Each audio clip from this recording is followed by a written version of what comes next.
Evening, everybody. This is David Morgan. I'm Arlington's Environmental Planner and Conservation Agent. The March 6th, 2025 meeting of the Conservation Commission will be conducted in a remote format consistent with the Chapter 2 of the Acts of 2023, which extended remote participation in public meetings until the end of this month. This meeting is being recorded, and the recording may be made publicly available. All materials for tonight's meeting are at the link that I'm putting in the chat right now.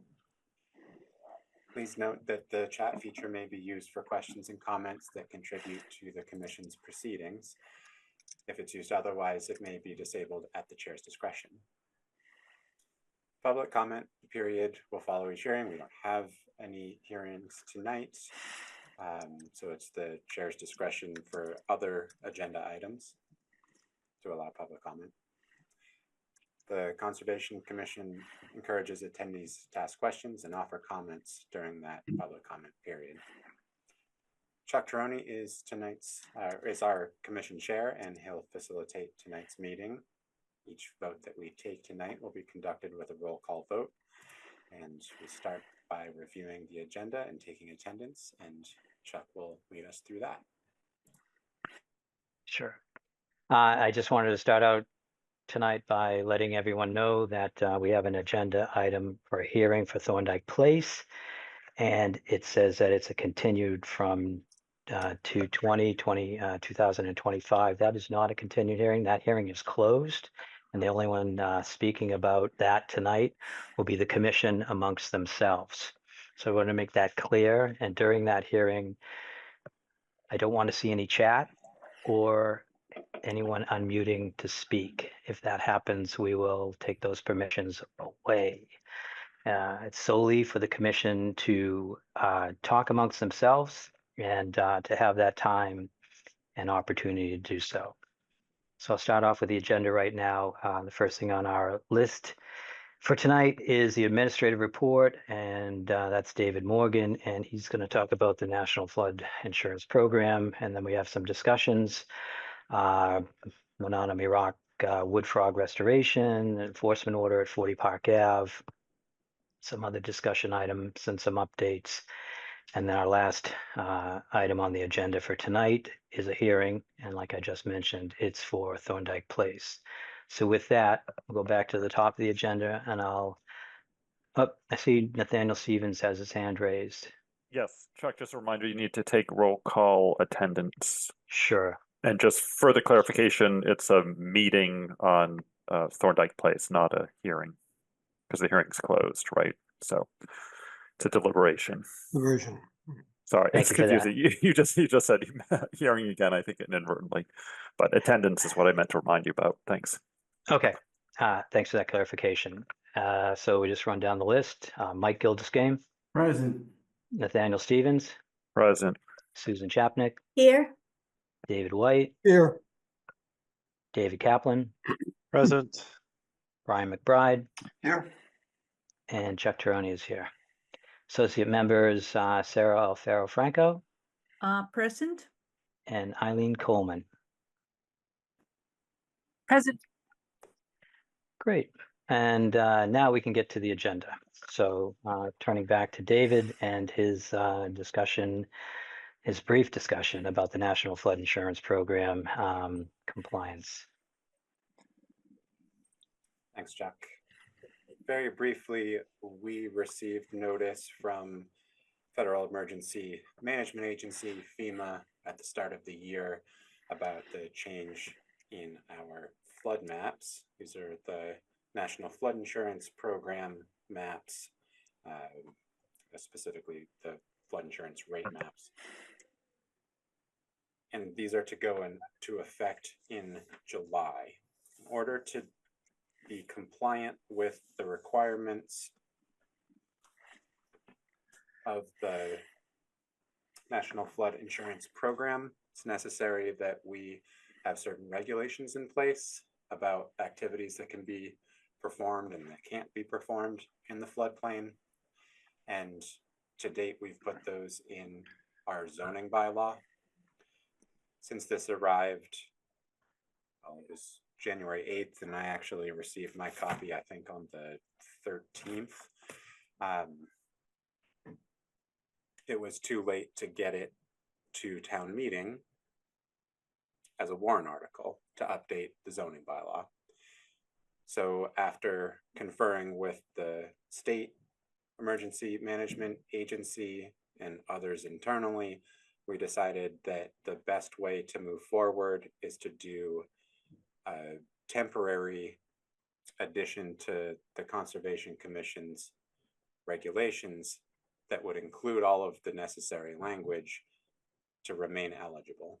Consequence for not having these regulations in place is suspension from the National Flood Insurance Program. So this is a stopgap measure that we'll need to explore in the coming months in order to make sure that that program is one that we remain party to, and the next time we go to town meeting, we'll be able to anticipate this need and put it in front of the responsible parties and get it down to the town meeting floor for a vote as part of the zoning bylaw. So all that to say, please expect more on this from me in the months ahead.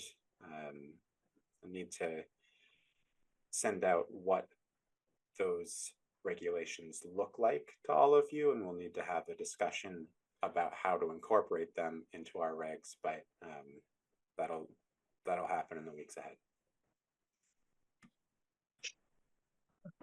All right, David, thank you. Moving on, we have a review of our February 20th, 2025 minutes.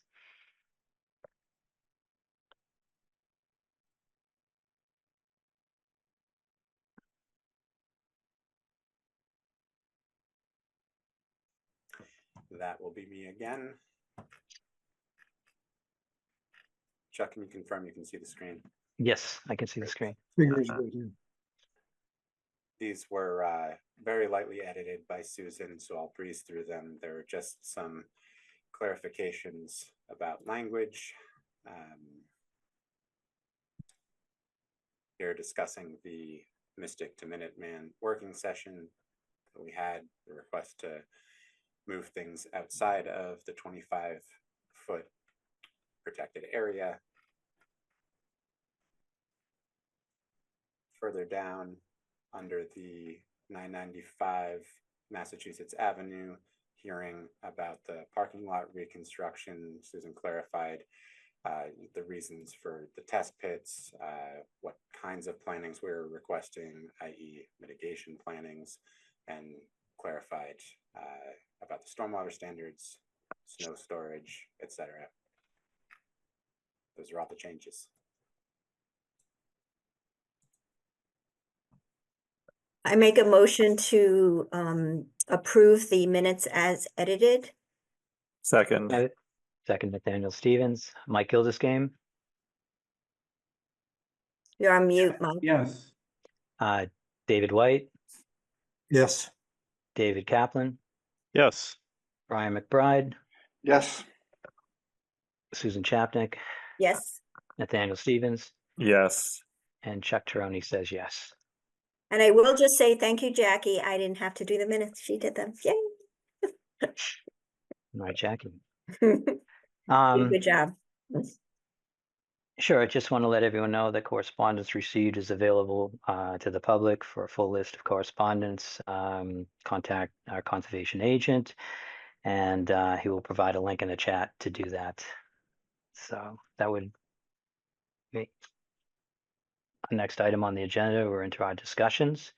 We have Katja here for Monada Remarks Park, and it's a frog restoration project. And if you could just introduce yourself for the record, and I think you have a presentation for us tonight. Yes, I do. And yeah, I'm Katya Kwaku. I'm a PhD candidate at the University of Connecticut. Well, good evening. David, is this all set? We ready to go here? I need to give her sharing responsibility. Okay. So let me do that.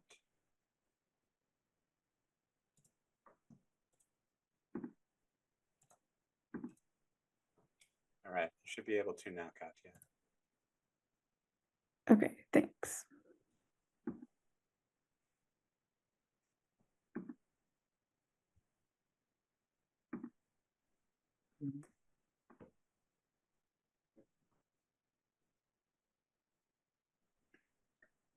It says I have to quit it and reopen it. Is that all right if I'll Yeah. be cool?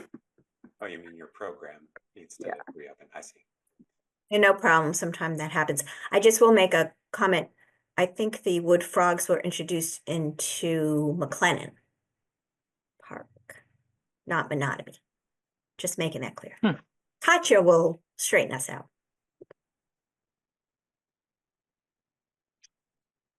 Yeah, so Monterey Rocks Park on the agenda. The mystery will be solved. I see your screen now. Okay, are you able to see the PowerPoint presentation? Yeah. Looking at your browser right now. Okay.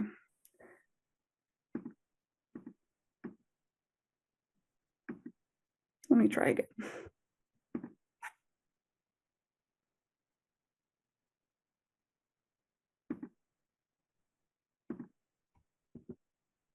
There you go. There it is. Okay, thanks. So yeah, I'm Katya and I'm a PhD candidate at UConn in the Ecology and Evolutionary Biology department.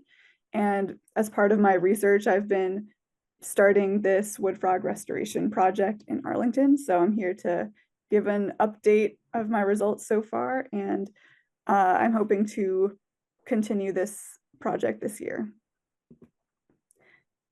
So my basic setup was I have 5 ponds in Weston and 1, the Hamlin Woods, is in Wayland, that have wood frogs, to put them into 3 ponds in Arlington.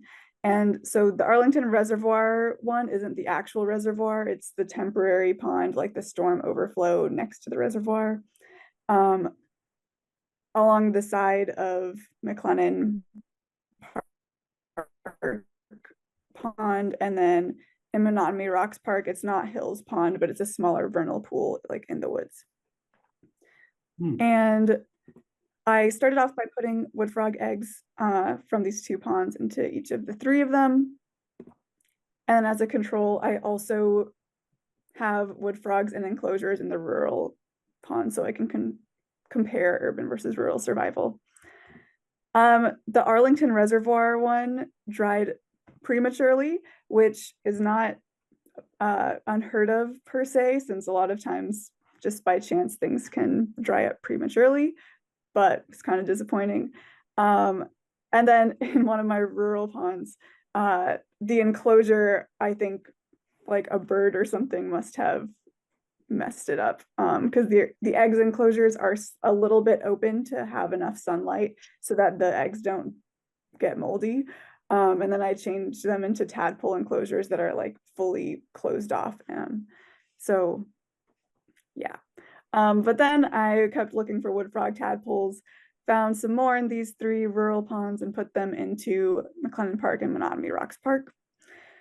And then one of the rural ones completely dried prematurely. So at the end of the day, at the end of the tadpole stage, which is mid-June, I had 3 rural ponds and 2 urban ones.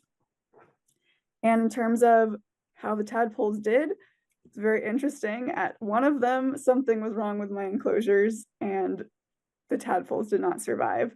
But in the next one, they did super well with 94.7% survival. And then at the next rural one, they did intermediately at 46% survival. And at Monotony Rocks Park, we had 41.2% survival and 53.6% survival, which I think I was pretty happy about those numbers. So there's the survival as box plots, so you can see huge range in the rural ponds, and then kind of intermediate survival at Monotony Rocks Park and McLennan Park. And when you group them together as just urban versus rural, they look pretty similar.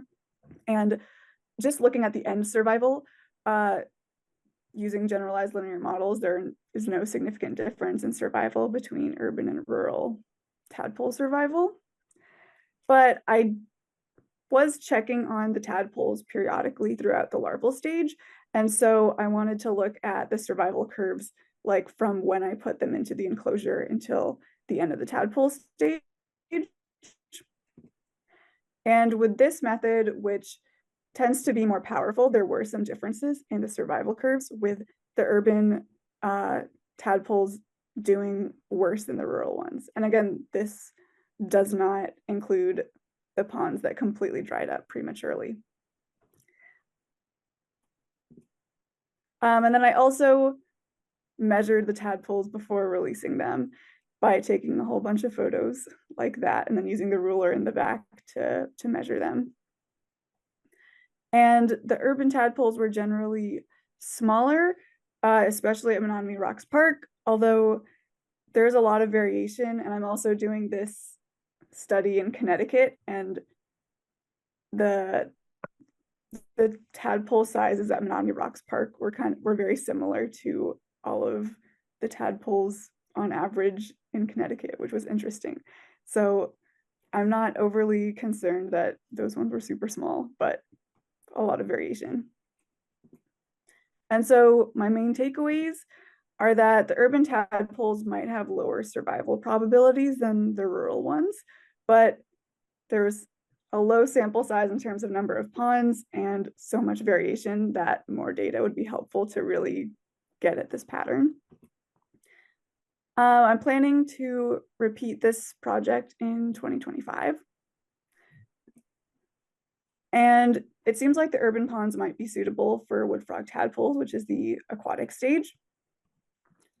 But I can't yet make conclusions about survival rates at the terrestrial stage. I tried looking for juvenile wood frogs throughout the fall, and I did not find any juvenile wood frogs in either the urban or the rural sites. So it seems like they're super cryptic and hard to find. I found a bunch of spring peepers in the rural sites. So I'm able to detect small frogs, but not the wood frogs. So I'm trying to come up with strategies to try to increase detection of the juvenile frogs this year. Trying to get more people and to expand the search area beyond where I was looking throughout the ponds. And then one thing I wanted to ask you was if I would be allowed, or if there are regulations about having trail cameras, like one camera facing the vernal pool at Menominee Rocks Park and one camera facing the pond at McLennan Park. Because if we're able to detect like any wood frogs, that could be a sign that the reintroductions are going well. And that's also my plan to do in Connecticut as well. So yeah, that's my presentation. Happy to take questions. Thanks. Sure. I think the trail cameras sounds like a great idea, but I think you would probably have to reach out to some others around. So Susan, who is the contact people at Menominee? Park and Rec. Is it Park Yeah, and it's Rec? Park and It's Rec. not Yeah, it's not the Park and local Rec. group? No, it's Okay. Park and Rec, yeah. Yeah, so it sounds like for both it would be Park and Rec. So you've been there before, so we think it's fine. Okay. Any other questions? Nathaniel Stevens has his hand raised. Thanks for the great presentation and the update and all the great work. I just noticed on your takeaways, you say that more data would be helpful. And then your next line says that you will be doing this again in 2025. So is that the more data that you want, or I wasn't quite sure about what additional data you were thinking, or are you adjusting your data for 2025 to address that? I'm planning to do the same thing pretty much in 2025, and I think having another year's worth of data would work well. If I'm able to find more wood frog eggs in Weston, I might be able to have like more source ponds that go into Oh, the 3 okay. ponds into Arlington. Okay, great, thanks. I don't know, David Morgan, did you have a hand up next? Yes, I'm curious what the literature might say about the survival rates writ large. You have any indication about what you might expect based on that? Yeah, what was the first part of your question? Sorry. I'm wondering what the literature might say about it. Oh yeah. So based on the literature, the estimated survival of wood frogs from the egg to the end of tadpole stage in the wild is around 10%. And so the like 40 to 50% survival is really encouraging in the urban ponds, but it's kind of hard to compare because some of these tadpoles I ended up putting into enclosures like after the egg stage when they were already tadpoles, just because I had some difficulty finding the egg masses last year. And we think that in the wild, there's like, it's only 10% because there's probably high mortality at the egg stage because of large predators, probably. Susan Chapnick. Thanks, Katya, for this explanation. So I think that maybe your first year study should show the percent survival of young tadpoles to tadpoles. No, not egg masses. So that, just to make it clear. And if you do it again, are you going to try to get egg masses or tadpoles so that you could repeat your study with more data? Because if you take egg masses, it's going to be different. You're adding another variable. Right, I'm planning to do egg masses, and that was the plan last year. I don't But know it why I didn't had so work. much. But then your But yeah. your ends are not going to increase because you're using a different starting point for your study. Right, Typically. Yeah. yeah, I wouldn't expect them to increase. Okay. So it's not replicating the study. It's just getting more data about the whole survivability of this species from eggs to wood frogs. Okay. So that's clear. But then I still think it's worth it. If you manage to get more organisms, you might try both in different ponds, egg masses versus small tadpoles again. But that's up to you. I think that some of the survivability and the drying up might have been because of the extreme drought we had last year, which may or may not happen again. And then my final comment was I'm very interested to understand what you're calling a vernal pool at Menotomy Rocks Park. Because if it is a jurisdictional vernal pool, which we don't have listed in Arlington, we'd like to know about it. And it has to be registered with the state. There's a form that you can fill out if it's a vernal pool. And I don't know if you know anything about that, but if you're out there and you're doing this research, if you could just download that form, you can get it on Mass DEP for vernal pool certification. If you can certify that pool, that would be very interesting to the Conservation Commission to understand that's another jurisdictional area we didn't know we had. So I know the state of Massachusetts requires like the actual organisms, like vernal pool specialists, to be in the pool for it to be called a vernal pool. So like if there are wood frogs breeding there, then it's a vernal pool. And so because there aren't wood frogs or spotted salamanders in that pool yet, it's not an officially certified one. But the other characteristics, like how it's hydro period and kind of like what it looks like, is similar to, like, I feel like it could likely be a vernal pool according to Connecticut standards, which don't require the biotic component, like it's based on the soil and stuff. very interesting. But maybe if your wood frogs get established, it will be a vernal. Yes. Okay, thank That's you. the hope, but yeah. Thank you. Yeah, that was quite interesting. I'm sure the caddisfly and the fairy shrimp is part of the ID also. So you return next year and do this process all over again and then come back to the Conservation Commission. And that would be great. I'm not sure if there's any other questions from the commission at this time. And if not, Thank you. I'm going to just move on to the next agenda item. I just want to Okay. say if David Morgan, as our kind of liaison with Park and Rec, could just make a comment to Natasha Waden in Park and Rec that we approved this project to happen again, because I know that sometimes, going through Park and Rec and getting approval, and then they want to know what the Conservation Commission said. So I just wanted to help facilitate that. Maybe David Morgan can do that. All right, great. Thank you. Interesting work. Appreciate it. Thanks. Yeah. All right, moving right along. We have an enforcement order at 40 Park Ave, and we have Dan Wells here. But I wanted to just ask Mike Gildersgame if he wants to update the commission first on this project since we spoke about it last. No, there's nothing new except what's in the report that that has been submitted to the commission. I don't have any additional updates. All right.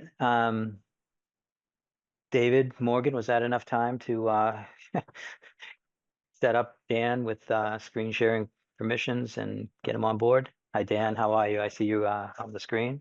Hey, good evening, everybody. Evening. Evening. Okay. Think I'm good. Looks like I'm up and running. All right, again, Dan Wells with LEC Environmental, and Carter Knight is here, the owner of 40 Park Avenue. And this is just to remind you, we were before you about a month ago, exactly a month ago. And since then, we at that last meeting, we got some feedback from the commissioners and made some revisions to the plan. So I'll just run through what's been changed. And just to refresh your memory, this is what the property looks like. There were some trees cleared last summer, and we're here to come up with a plan to kind of restore it, do some new plantings, and I'll get into the fine details shortly. So this is the new plan, and I'll just go one by one what's changed. Just quickly, I have the last one as comparison, so I can refer back to that. But the first part is, so there's these red circles are shrubs that we've proposed, and the only change is there were some of the shrubs were proposed up in this area, and I've moved all of them to be right on the stream bank, and I've changed the species to be silky dogwood and speckled alder, which are kind of common streamside species that are good for, they can withstand a good storm event, and they tend to spread and fill in stream banks very well. So that's the change in the shrubs. The next one is there's 2 additional trees were added.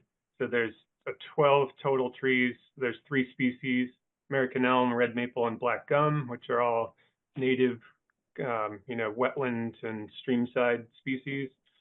And the change was this one in particular. This in the previous area, you could version, you could see we had a snow storage area in that location. This white dashed line is the 25-foot. So we've pulled the snow storage. I'll get to that. But so there's now going to be a planting in that area.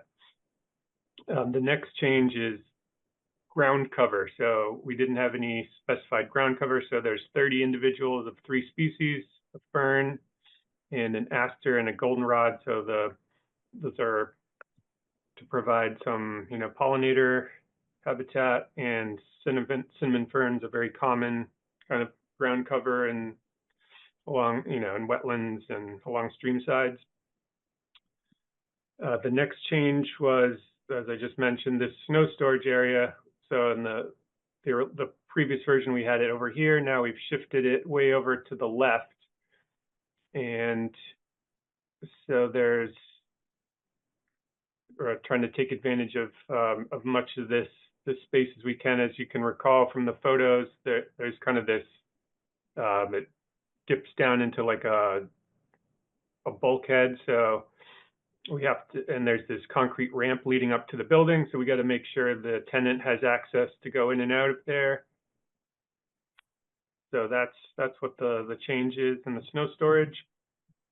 The next change is we added these boulders here, these two kind of bluish squares. And so that's going to extend off this existing row of boulders, and that's going to prevent cars from parking inside the 25 foot. It's going to protect the plantings in here, and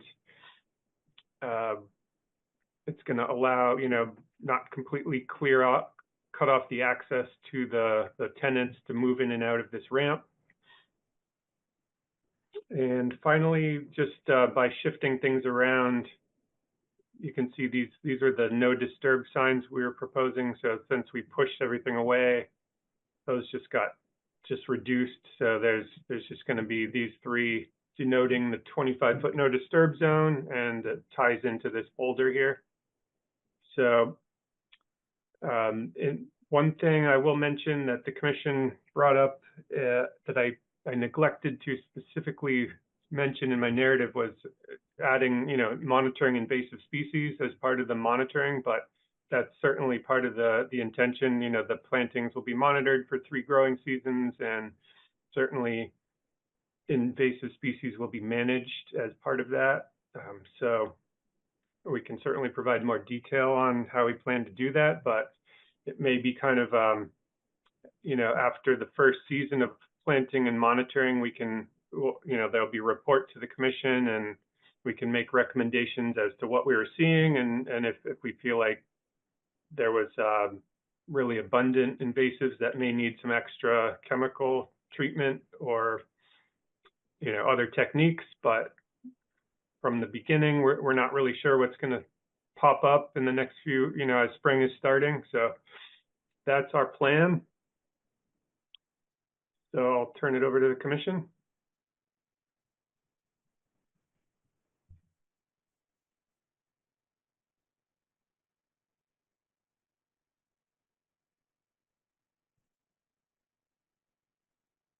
Sorry. Mike, Gilderscame. Yeah, thanks for that presentation. I did have a couple of questions. You said in your in the paper you submitted, a series of markers will define the outer limit of the restoration area and will discourage future encroachment. What exactly kind of markers are you talking about? And the second question is, if the snow storage area ends up in front of the ramp, that will inhibit the use of that ramp for the owner of the property, is my view of how it is. So in terms of the markers, so we didn't specify that the intention was to be either a sign or like a granite, 4x4 granite post type thing. I don't know if the commission, or I don't know if Carter, if you want to jump in with your preference for that, or what your intention was, but these will be boulders, but these will be kind of some kind of clear sign or object that's gonna. Yeah, Dan, I think that the idea there was that we would put some sort of posted signage staked into the ground. Yeah, I think part of that question I have is you've got 2 boulders added there, and what is going to prevent cars from parking on that snow storage area, and then the question I had before about access to the concrete ramp. So there's a couple of questions. Yeah, I mean, I can answer that. So, I mean, if there is during heavy snow months of the winter here where we are clearing that lot, we'd have to find an alternative place to push the snow, or make an area that a car or truck could access that ramp. But that would be the plan, without pushing any snow into the protected areas. So those 2 proposed boulders would prevent cars from parking in that area? That's right. Okay. That's all I had at the moment, thanks. Sure. Can you let us know how large those boulders are? Is it something that can be pushed by the snowplow? As far as the size of that, I think that we're seeing what's going to be available to us at this point. But it would be, I mean, if a car hits a boulder of any size, it's going to be able to move it. So, and that includes a plow. But I think that obviously we're the ones that plow that lot. So it would damage our plow if we decided to do something like that. And certainly our people that are doing the plowing will know that those are there and not an area to plow. Yeah, that was some of the reason why I asked how the large axle may not stick out of the snow, but if you're plowing yourself, I guess you would understand where these places are. And Yeah, you we don't- understand the pushing question is Right. you could just continually push that and be in the wrong spot pretty quickly and move that boulder because it's just going to slide on top of the pavement. So we don't contract our snow removal. We do it ourselves in-house. So we would inform those that would be doing it. Okay, Nathaniel Stevens. Thanks. Yeah, I have similar questions about the boulders. Are you planning on taking one or two boulders from that existing pile of boulders? I Is guess that the if the idea? commission is Or- open to that we would be open to that as well. We'd have to Oh. see how easy they are to move. Okay, and thanks, Dan. Do you have, remember last time you had pictures of that boulder field. Can you put that up again just to refresh my recollection, please?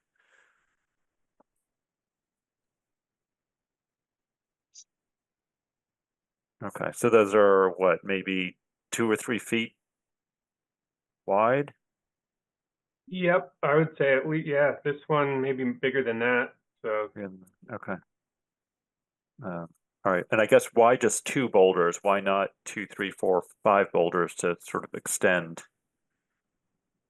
You're just showing 2 there. I would think that maybe you'd have 5 or 6 along that yellow line that the 2 boulders are on. We think that 2 would adequately cover the area in terms of preventing vehicles from parking there.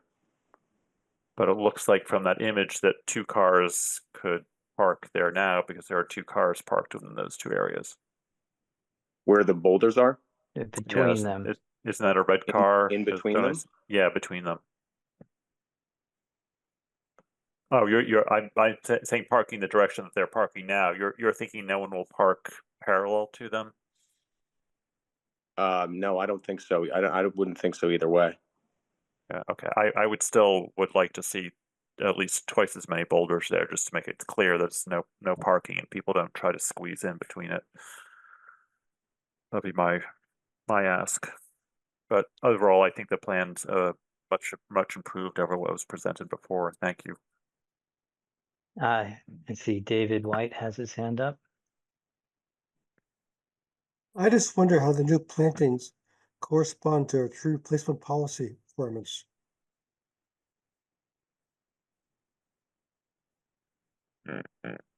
Dan, do you have any information on how that? they correspond. I'm sorry, I didn't hear the end of that. Tree replacement policy requirements. Yep.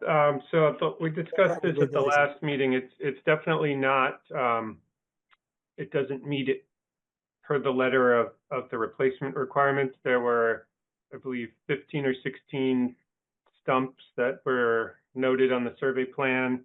There's just not enough space to, it would have required 56 trees to be planted, I think, if we followed that to the letter of the regulations. So I guess we're proposing what we think is a more reasonable kind of like for like and what'll fit in that space. And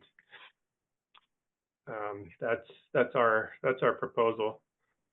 I'd like to know how far short it is, so we know what we're getting compared to what we're supposed to get, just to have them, know those numbers in front of us. David, I think they're in the report. I didn't see them in what I had. Oh, I thought page 4 out of 5 says that according to our chart, it would be 59. trees would be required, and they are proposing, and sorry, maybe that's what you're saying, that the proposed number isn't clearly documented someplace. It's certainly on the plan, but maybe it's a matter of counting. I think the proposal is for 12 trees. Is that correct, Dan? Yeah, there's the 12 trees is listed on the plan. So yeah, we could certainly not fit 59, Right. given, the site constraints and the poor soils. So with the most important part is restoring the banks and the edge closest to the brook. And so, and leaving all those stumps, we decided not to rip out the stumps. So we're kind of leaving those in place for anchoring. So there's really limited space for putting in, we do have shrubs and ground cover to kind of make up for that, to supplement the trees. How long will these be maintained? Is there a requirement to maintain them for 3 years or 5 years? Yeah, I believe that's part of your regulations is three growing seasons of monitoring.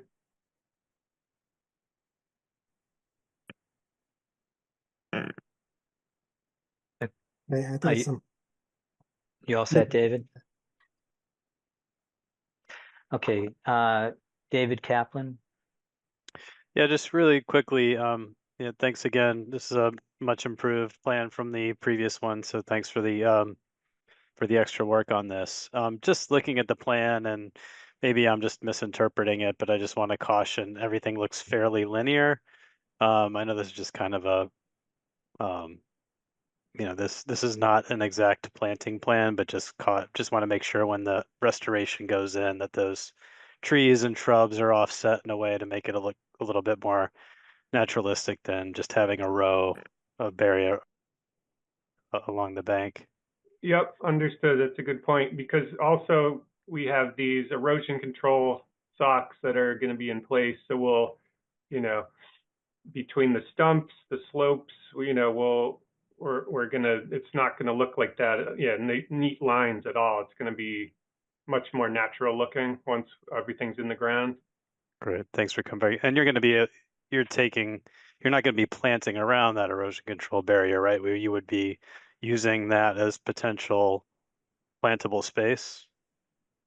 Yeah, I mean, maybe we would, if we needed to, there are some spaces in between, we could adjust these as needed to fit everything in, but certainly I think we've seen since they were installed, there's been no hint of any erosion. So maybe 2 rows everywhere isn't critical, but I think yeah, I wouldn't constrain yourself to the erosion control when you're putting the trees in. So I just yep, I think that's the intent. We'll move them as needed.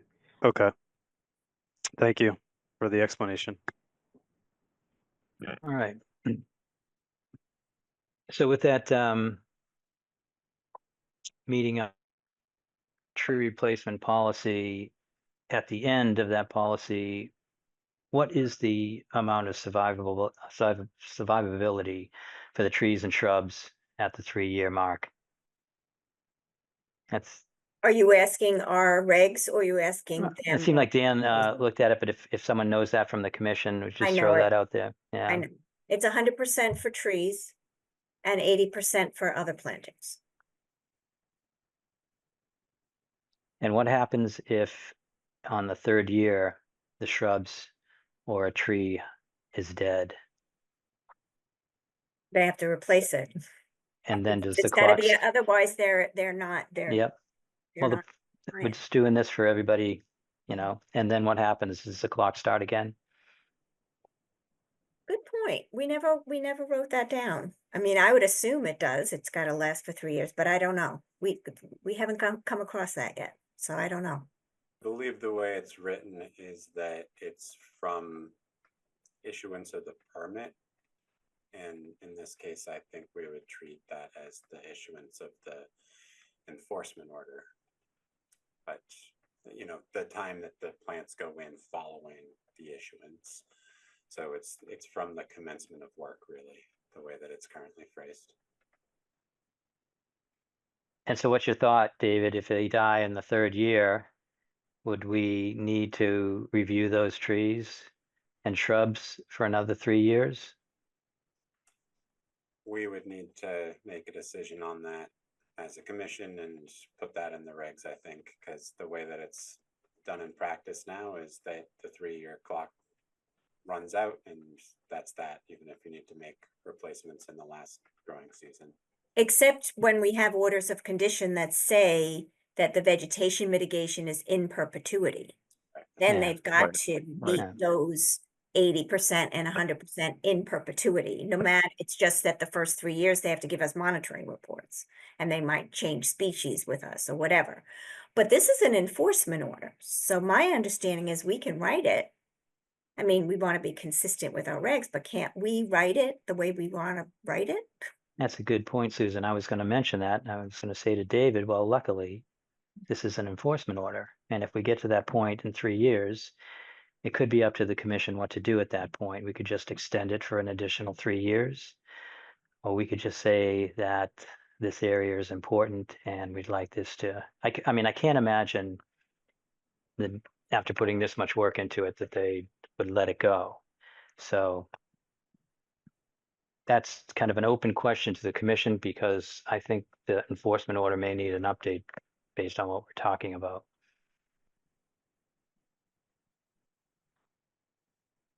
Well, hopefully 3 years from now, you are so impressed by the plan of the results, so we won't have to worry about this, but I definitely understand the issue. And yeah, to the expense of putting it all in and monitoring it, I think it's certainly Carter would understand it's in his interest to make sure everything's staying healthy so we don't have to worry about extending it for 3 more years. Yeah, as our Kathy Garnett, our old commission member who's moved away, used to say, protect your investment. Okay, anything else from the commission before we move on? I'd like to know what next steps are because I don't know what the current enforcement order is and do we need to update it? That's to David Morgan. We did not update it at the last meeting, knowing that we were regrouping. And if there are new requirements, then those should be noted and reissued. Yeah. Amended order issued, yeah. Yeah, so I would propose we amend the enforcement order letter, if it's okay with the commission, approving this updated plan. Does, before, I was just gonna ask, does anyone else feel a need for more boulders or is it just me? No, for no, those 2 that's, boulders? I agree with the boulders. So that would be another update. Just adding 2 more boulders, so there's a total of 4. I'm fine with that. Is that something that David and or Mike can approve administratively? Right, well, I would just say submit a plan with those 2, yeah, showing 2 more boulders. Yeah, you don't need to come back to us to show us that, but yes, they can check off on that. So David Morgan, what does the current enforcement order order them to do? Because I think that's the basis for starting how we want to amend it. I think you would be starting largely from scratch because it was mostly just about attending meetings in order to sort all of this out. I'm opening the enforcement order as we speak and can confirm that.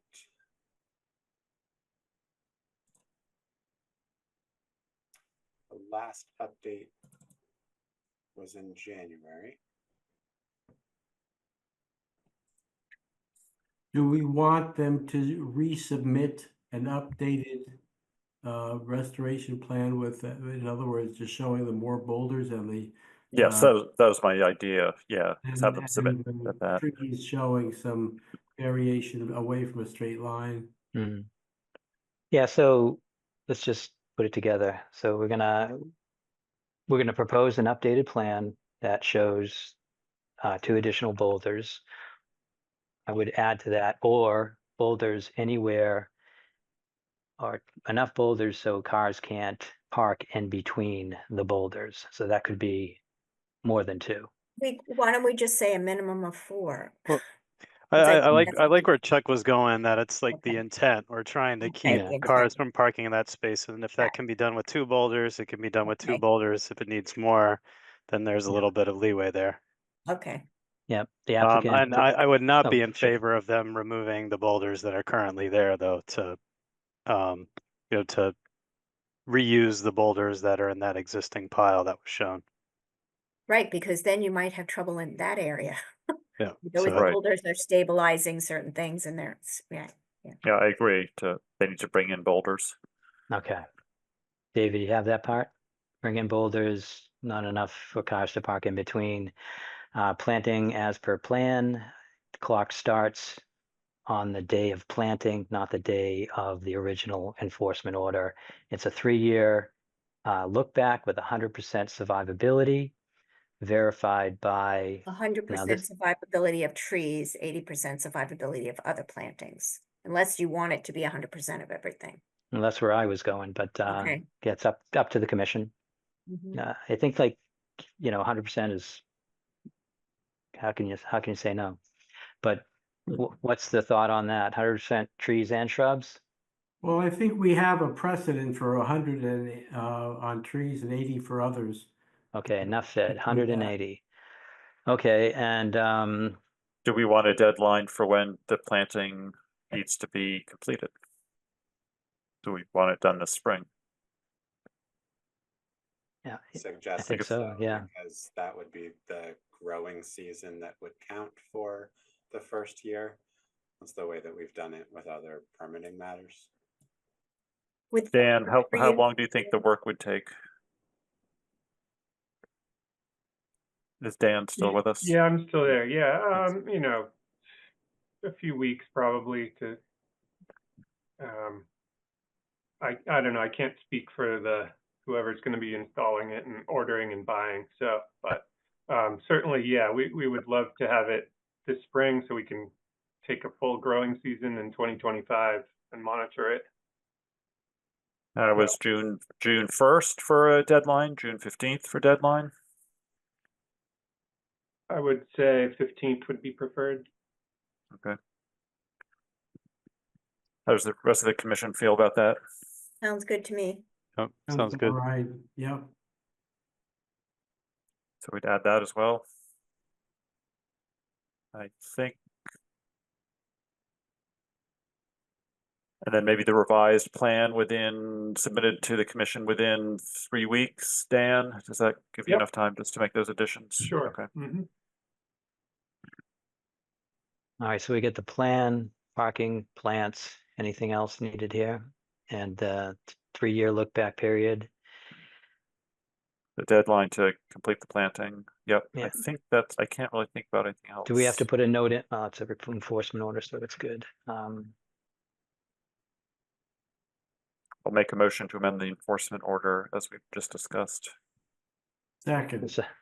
Second, Mike Gildes-Game. Susan Chapnick, Yes. David White,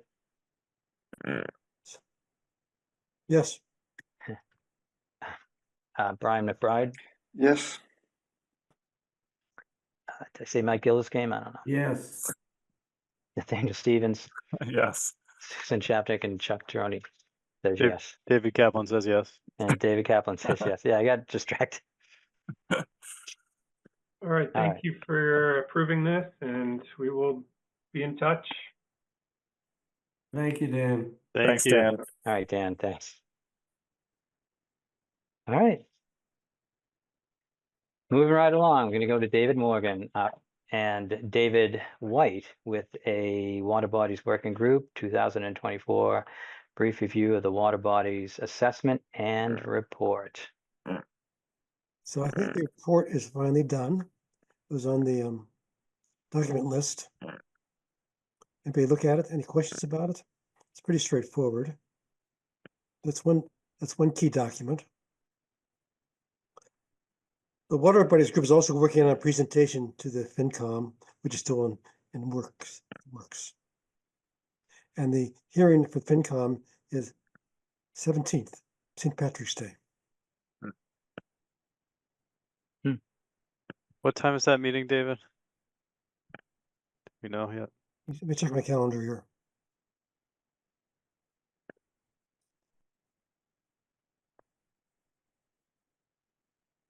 $7:30, 7:30, yes. and 7:30. it's at the police, I think it's at the police station, right? Is that right, David? I think it is, yeah, at the hearing room in the police station. Thank you. That's where they usually meet. I think the water bodies report looks really good. I know a lot of people contributed, so I A lot of appreciate people. everybody's contributions. So So- I make a motion to approve the water bodies working group summary report for 2024 to be submitted to FinCom. I'll second it. Nathaniel Stevens seconds. So Mike Gildsgame, Yes. David White, Yes, David Kaplan, Yes. Brian McBride, Yes. Susan Chapnick, Yes. Nathaniel Stevens, Yes. and Chuck Tironi says yes. Okay. also get on the town website too. Can you post that, David? We'll make a final version posted. Thank you. Brian McBride, CPA liaison update. Right, Chuck. Yeah, we had a meeting last night, so we're done for the year. We discussed the 12 projects that were submitted and approved 11 of them. To my dismay, we did not approve the glacial climate borings in Spy Pond, which I thought was kind of cool, following up on the mastodon tusk they found there some years ago. But I'm hoping it may come back in the future in a different format because I think it's a neat project. That was the only one that was not approved. The tree survey and the open space urban wilds projects that David has shepherded, both were approved at their full amount, so that was good news on the habitat front. There was a slight reduction in the McLennan Bike Park project and the housing rotating trust fund. Both were reduced by 15 or 20%, but by and large funded. So they had like $3.1 million of requests and 2.7 million of available funds. So some trimming was necessary, but by and large, almost all the projects were approved and almost the amounts that they requested. That's sort of it for the year. Sure. Do you have any recollection of what the state matched this year? What their match was? I mean, it wasn't a match, but what? Yeah, 15%, Chuck. They Nice. said the same as last year. It's nice. Okay. If there are no questions, we can move on to a tree committee liaison update from Sarah Alfaro Franco. The next tree committee meeting is next Wednesday, so. We'll have an update at our next meeting. I think that's on the 20th. So, all right. So, a Sims conservation restriction update. We're at our next meeting on March 20th. We will have a 45-minute plus or minus presentation, and we'll discuss some updates and next steps. And anything else to add to that, Nathaniel Stevens? Sure. Yeah, I can be more specific. The main point of the discussion is to discuss the forest management plan, which the Conservation Commission may recall we discussed in September of 2023 with the property owner and the management company. We provided some comments.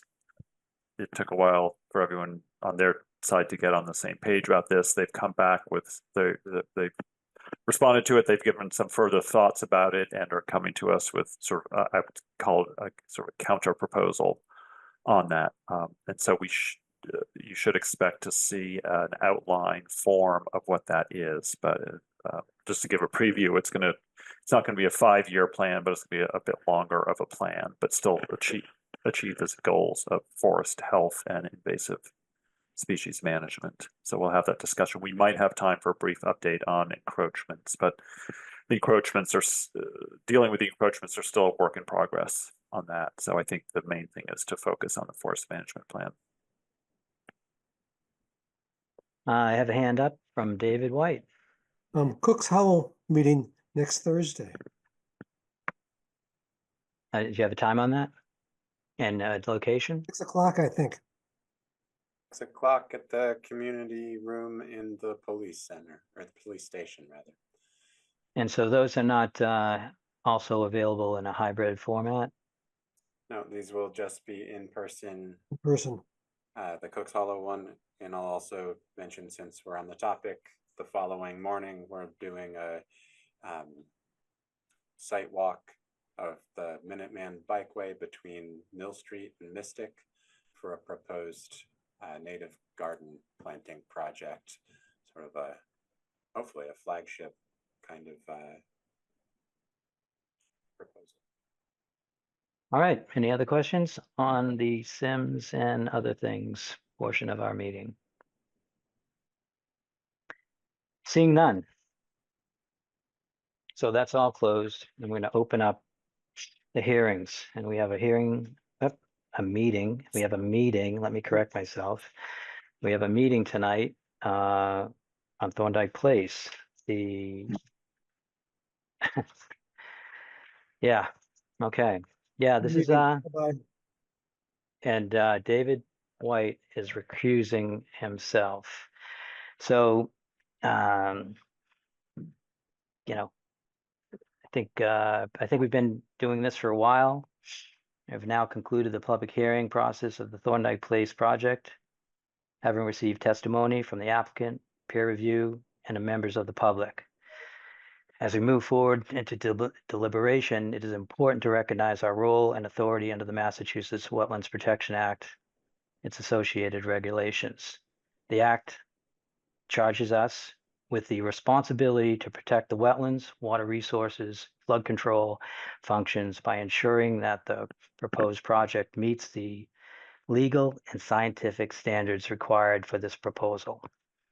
Under the law, the burden of proof rests entirely on the applicant to demonstrate by a preponderance of credible evidence that the project will not adversely impact the wetlands resource area or violate the performance standards set forth in the Massachusetts Stormwater Handbook. Our review is not based on speculation or assumptions, but on technical evidence provided in the record. If we determine that this critical information remains missing, uncertain, or inconclusive, we have full authority to deny the application, issue an approval, and allow it to go on under certain conditions, or we can deny the project if we feel it's necessary to comply with the law. We can also request further clarification from the applicant within the documents already submitted before us and before we render a decision. At this time, we will begin our deliberation based on the facts presented. Our discussion will be followed by a vote to determine whether this project, as proposed, meets the requirements of the Wetlands Protection Act and its regulations. This has been a long process, and we have 4 members still vote eligible: Nathaniel Stevens, David Kaplan, Susan Chaknick, and myself. We also will be hearing from all of the commissioners during this deliberation. David White has recused himself, as I mentioned before, and we will vote after our deliberation. And so with that being said, I'm going to turn to the commission, but one more thing. I do not want to hear any comments from anyone attending tonight's meetings. I don't want to see anything in the chat. We'll take those permissions away once we start seeing or hearing anything. This is where the commission gets to talk amongst themselves openly with the public viewing us and decide about this project. So with that, I'm going to turn it over to the first commissioner that wants to start this proceeding. Just raise your hand and let me know.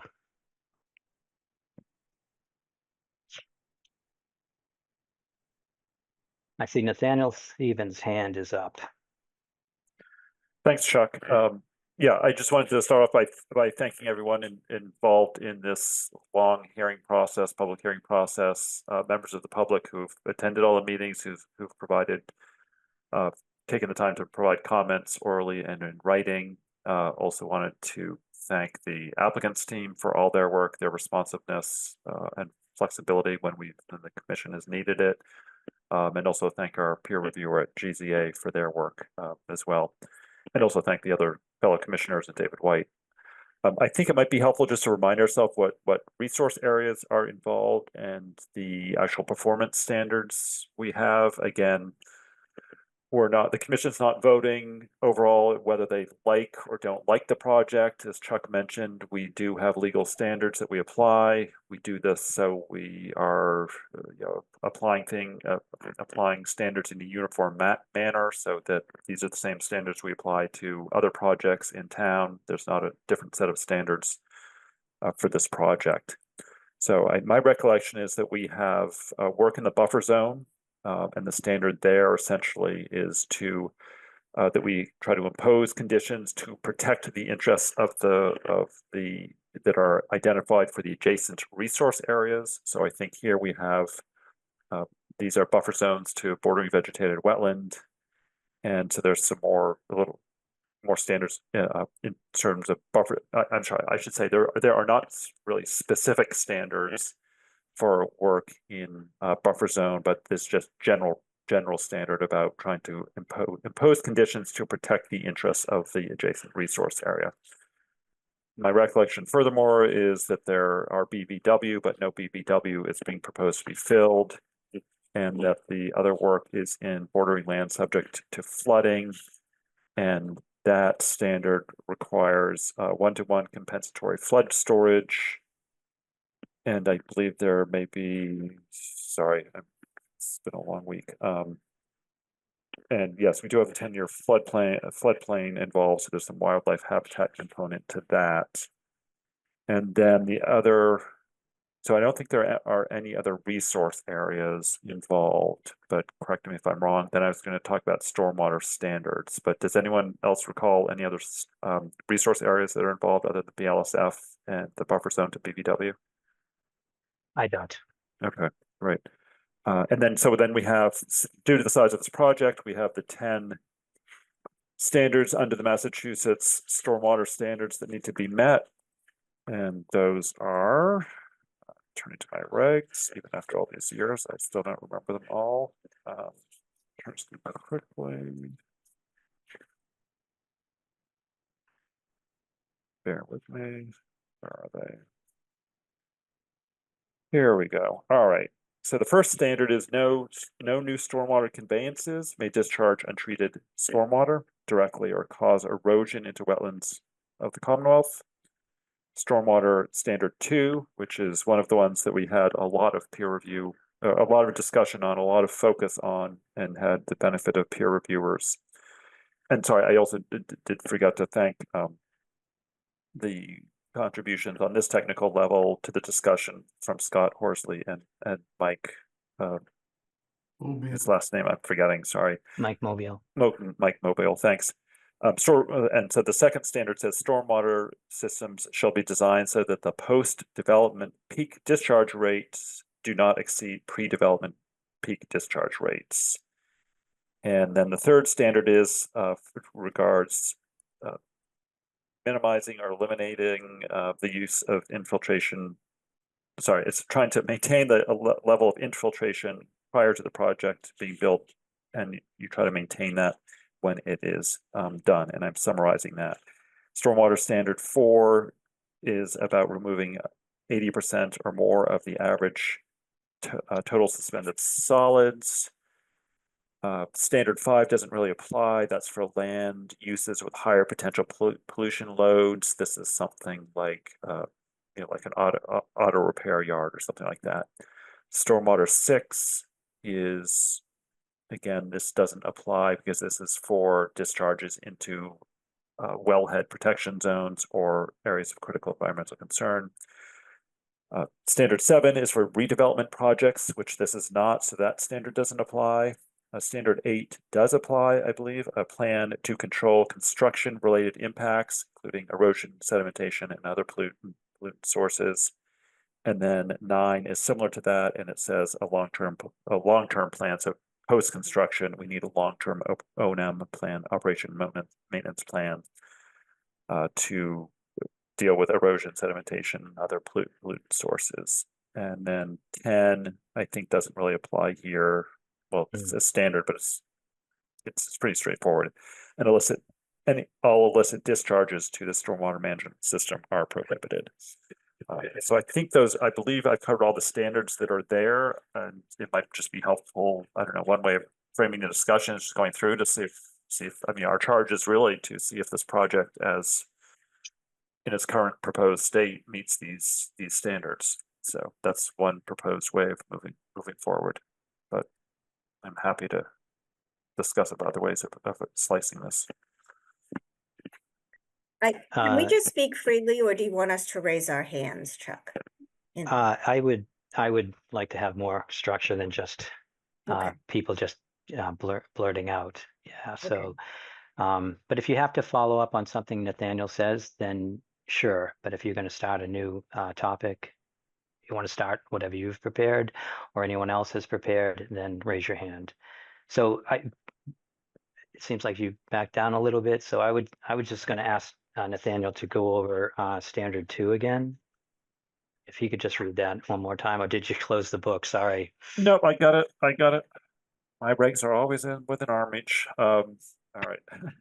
Stormwater management systems shall be designed so that post-development, so after the project is done, peak discharge rates do not exceed pre-development discharge rates. So essentially the rate, so when you have stormwater flowing off a site, you have the volume of the stormwater, but you also have the rate that it flows off.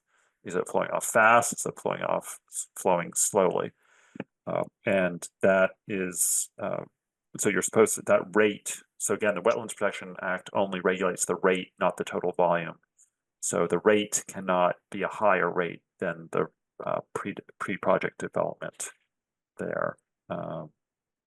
Yeah, I think there, and I don't have the stormwater handbook in front of me. There may be another detail in that standard, but I think about flood protection, but it's not in the regs here. All right. I think I see Susan has her hand up. Sure, Susan. Not my virtual hand, it's my real hand. Her real hand.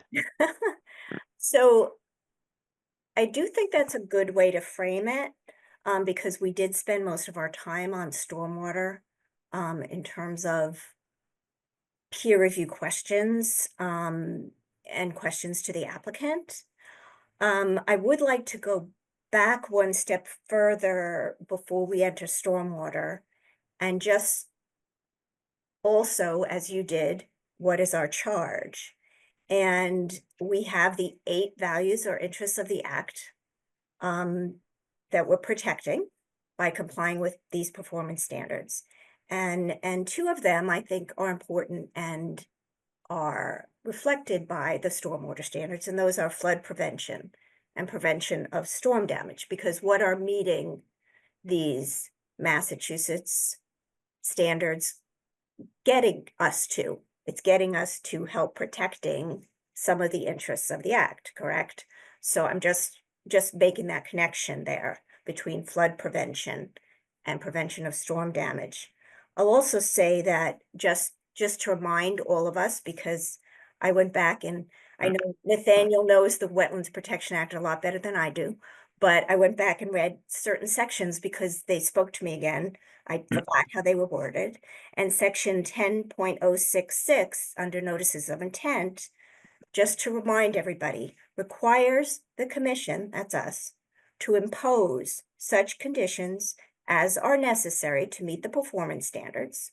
I think Chuck said that in a different way in his preamble, and prohibit any work or any portion thereof that cannot be conditioned to meet the said standards. So just what is our charge there? And then I'm happy to go through the standards if that's something the commissioners feel would be the right way to go. I looked at it a different way. And I have I can share some information focusing on those standards too, but just standards 2 and 3, not all of them. These are stormwater standards 2 Right. and 3. Stormwater standards 2 and 3. Yes, thank you. Mhm. Could I suggest, since maybe the stormwater standards are going to have more discussion, should we go through the other standards about the work in the buffer zone, work in the floodplain? Because I think that, in my mind, the floodplain one is a short discussion because the Wetlands Protection Act requires only one-to-one compensatory flood storage, and our bylaw, which in this case, the Zoning Board of Appeals administered through the comprehensive permit process, I believe the applicant is actually meeting 2-to-1 or close to 2-to-1 in They are that. doing So, 2 to so they're certainly exceeding the standard for work in the floodplain. So I think in my mind, and I just want to see if everyone else agrees, that I think it's clear that this project meets the standard for BLSF. Agreed. I agree. On that. So, so that would take care of that. So maybe then we Well, turn Chuck didn't. so- Oh, Susan, no? you're so good. I was trying to stay quiet. Okay. So yeah, you know, I think if we separate these things, it's gonna feel different. I think the project as a whole, I mean, individually, did they meet that standard? Yes, but they met it. They met the 2-to-1, and it's above the WPA.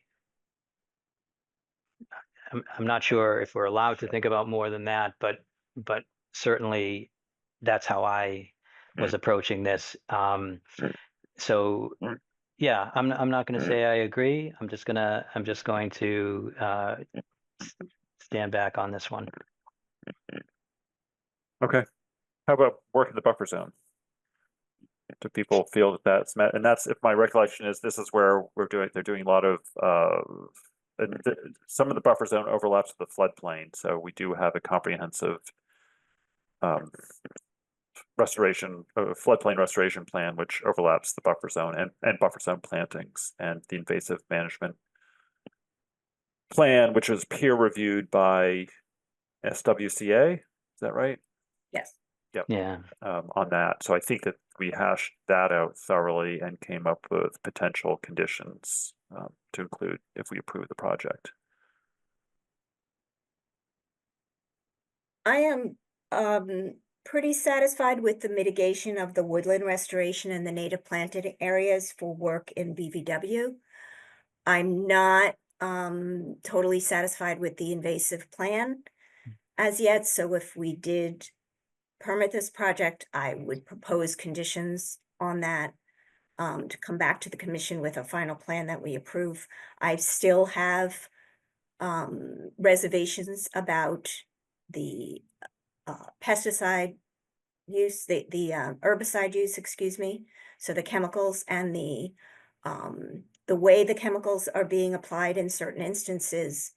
And I know we had a lot of discussion, and I thank Dave Kaplan for inviting that expert to us, but that just gave me more questions actually, because he said no surfactant, and there was surfactant in this ISMP with herbicides.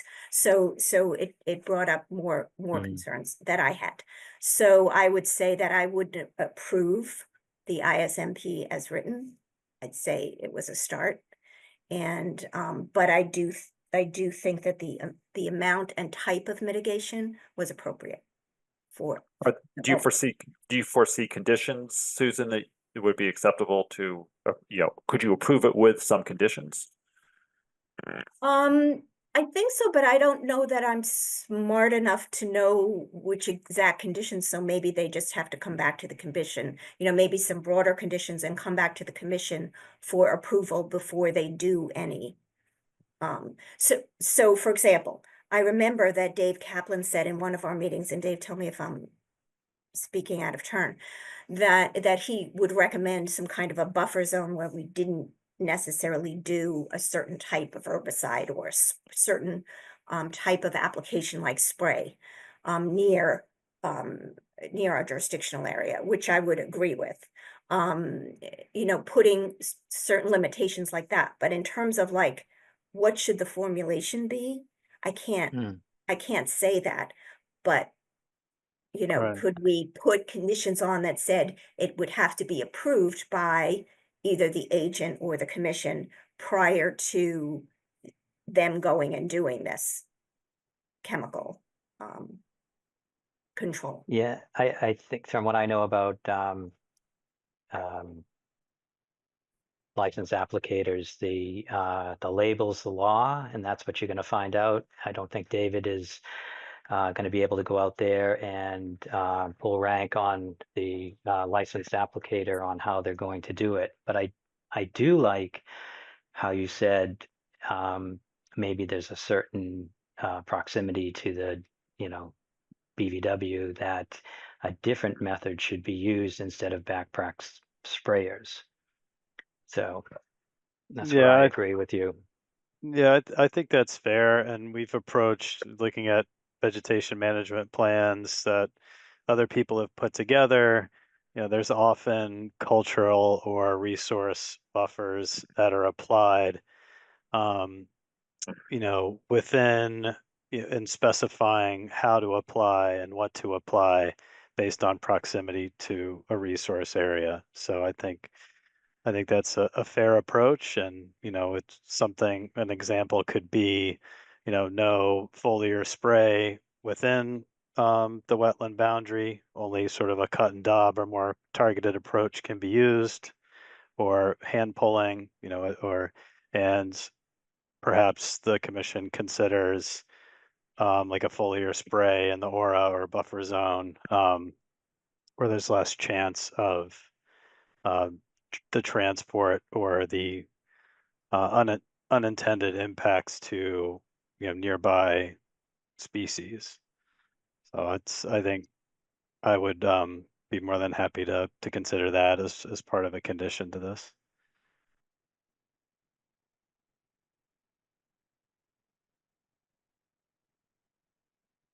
Yeah, I guess Sounds good to me. Yeah, and I'm just concerned about having them come back for commission approval. I think procedurally we need to either approve it or not tonight. We just can't.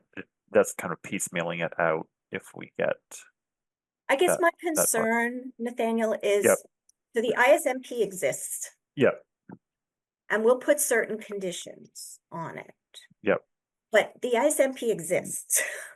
And that's what goes to the contractor. Even if Well, they have to meet our little condition, I always like so I really wanted the ISMP to be redone with our conditions or SWCA's conditions. They had a few. And right. then, but be that as it may, that didn't happen. That's why I said, can you come back with an approved plan? Because I thought these conditions that we're thinking about can get put in the plan, and that plan gets handed over to the applicator or the contractor, because I'm always concerned that whatever we put as, little conditions in condition number 69 it's not in the plan. Right. But we could condition that and say, look, within a month of issuing the order of conditions before you send it out to contract, you need to revise the plan to include our conditions. Right. So I agree with you. It's better to have it all in one document for that reason. And then that way, if there is an issue, we could say, look, not only is it in the order of conditions, but it's in the plan. You violated the order of conditions by not revising the plan to include those conditions, and it's not in the order of conditions. So I think that's solvable. But yeah, I agree. I share your goal and concern. Revise it, and are we going to review it to make sure? Or is that David Morgan? I would defer to David Morgan on that. Okay. And if he has issues or questions, he can bring it to the commission.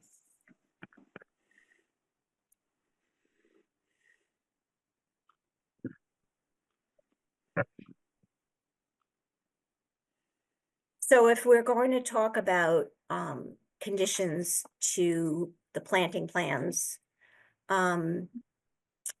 besides the spray, the condition that Dave Kaplan worded a lot better than I did, I'd like to have a condition that if glyphosate is used, it has to be the one without a surfactant. Am I recalling that correctly, Dave? The one without the surfactant is not toxic to aquatic organisms. The one with the surfactant is toxic. I believe that's correct. Okay. David Morgan copying these down? Oh, someone's recording the meeting, right? Well, Okay, yeah, we yeah. can. do Okay, that. all right. I don't have a pen near me. So on glyphosate or any other herbicide they want to use, isn't that, Yeah, I because think I don't know. Susan's, I mean, they mentioned yeah. glyphosate, but if they use another herbicide, yeah, I don't.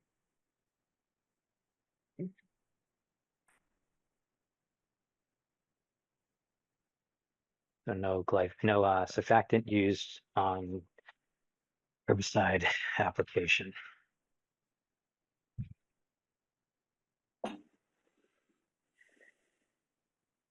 And was it clear, Dave Kaplan's recommended condition that what would be allowable with, and did we say how far? So are we talking about the whole 100-foot buffer to be BVW? Where we wouldn't want foliar spray, and or a smaller portion of that? And if so, what would we allow there? A cut and dab? Yeah, I would recommend, in the resource area itself, no foliar spray, just cut and dab or direct application methods, and that that it's used parsimoniously in the buffer zone. Remember, there's no BVW Yeah. alteration here. It's floodplain. Right.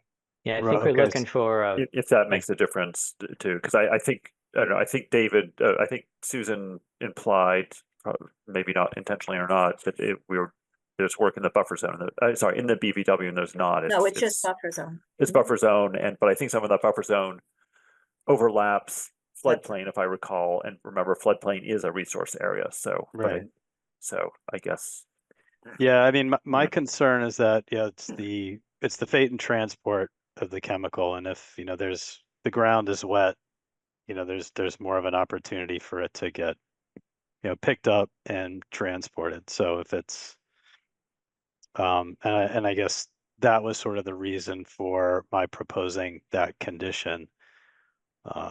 But again, if I don't have the plan in front of me, I can't recall where exactly that restoration and management work is going to take place.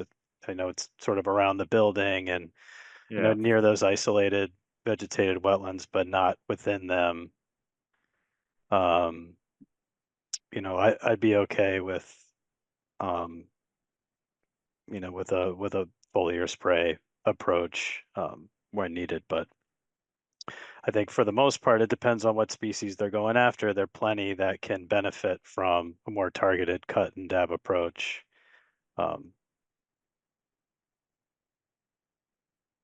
Yeah, I think we were just trying to segregate some of these areas.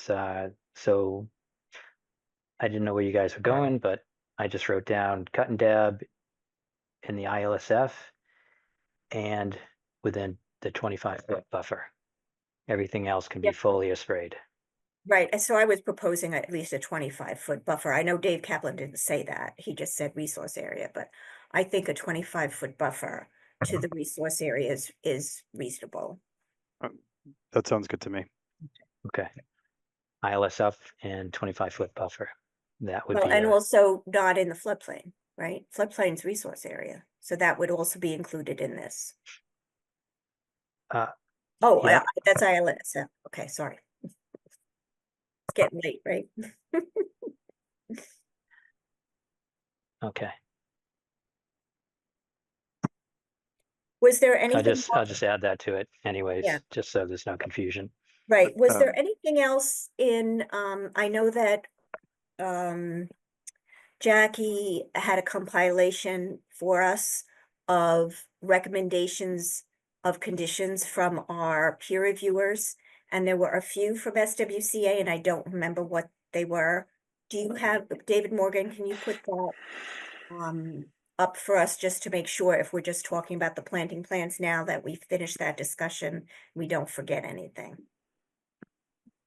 Give me just a sec to open it. Okay, thank you. Yeah, one of them, I can read one. One Oh, says SWCA recommends the commission include that requires all, this is dealing with superficial refuse, including discarded clothing, metal, concrete, rubble, lumber, plastic, and other similar garbage to be removed from within resource areas and their associated buffer zones within the limit of work. The SWCA also recommends the commission indicate that any refuse at the surface and partially buried be removed to a depth of up to 12 inches below ground. BSC responds, BSC concurs with this comment and agrees to that condition. So I would propose that we add that condition as written by SWCA to remove refuse, etc. Yeah. Would it be fair to say that the commission is in favor of imposing all the conditions that have been recommended by and approved by our peer review and the applicant, whether it's, you know, SWCA, GZA? Can we just Yeah, sort of have a blanket approval of all or inclusion of all those conditions? That would Yeah, I be think great. that's great. Rather than Or would you rather going through- discuss? I think, well, so are you talking about we're approving them and then, but they would go in as conditions?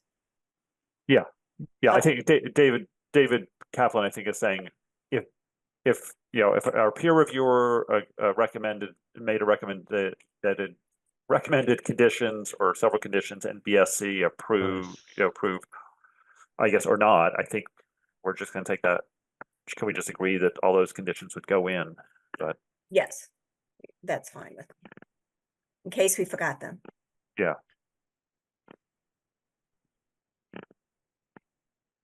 Is it helpful to have these up now then if we're doing it as a slate, or should I? Well, I just want to see what they were. So if you could just scroll down and just in case we need to talk about anything else. So this Yeah. is removal of snags, Yeah, there's one about snags. which should be included as well. So that's good. Yeah, and no stumping or remove snags. And allow for a representative of the commission to be authorized to coordinate, review, and approve any snag removal. That's fine.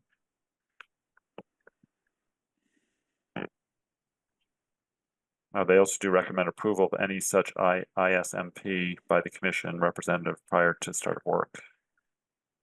So that's kind of what I was saying. Yeah. Right. But you were saying the same thing, Nathaniel, because we're saying we'd like the ISMP to include all these conditions. So, Right. so if they're going to submit a final version before work, they could include all these conditions in the final. Yeah. Correct. Yes. Yeah. So that essentially it would be revised with all the appropriate conditions. I'd imagine that an order of conditions, if we vote to approve the project, we would, you know, group these in one area. So we could say, so then it would be clear that the plan would be revised to include, you know, special conditions 52 through, you know, 60 or something like that. Mm-hmm. So it's clear. So you can scroll down, David, if there are other ones.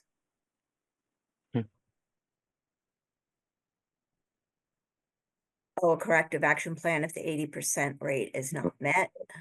I need to stop my video just because I keep breaking up. No problem.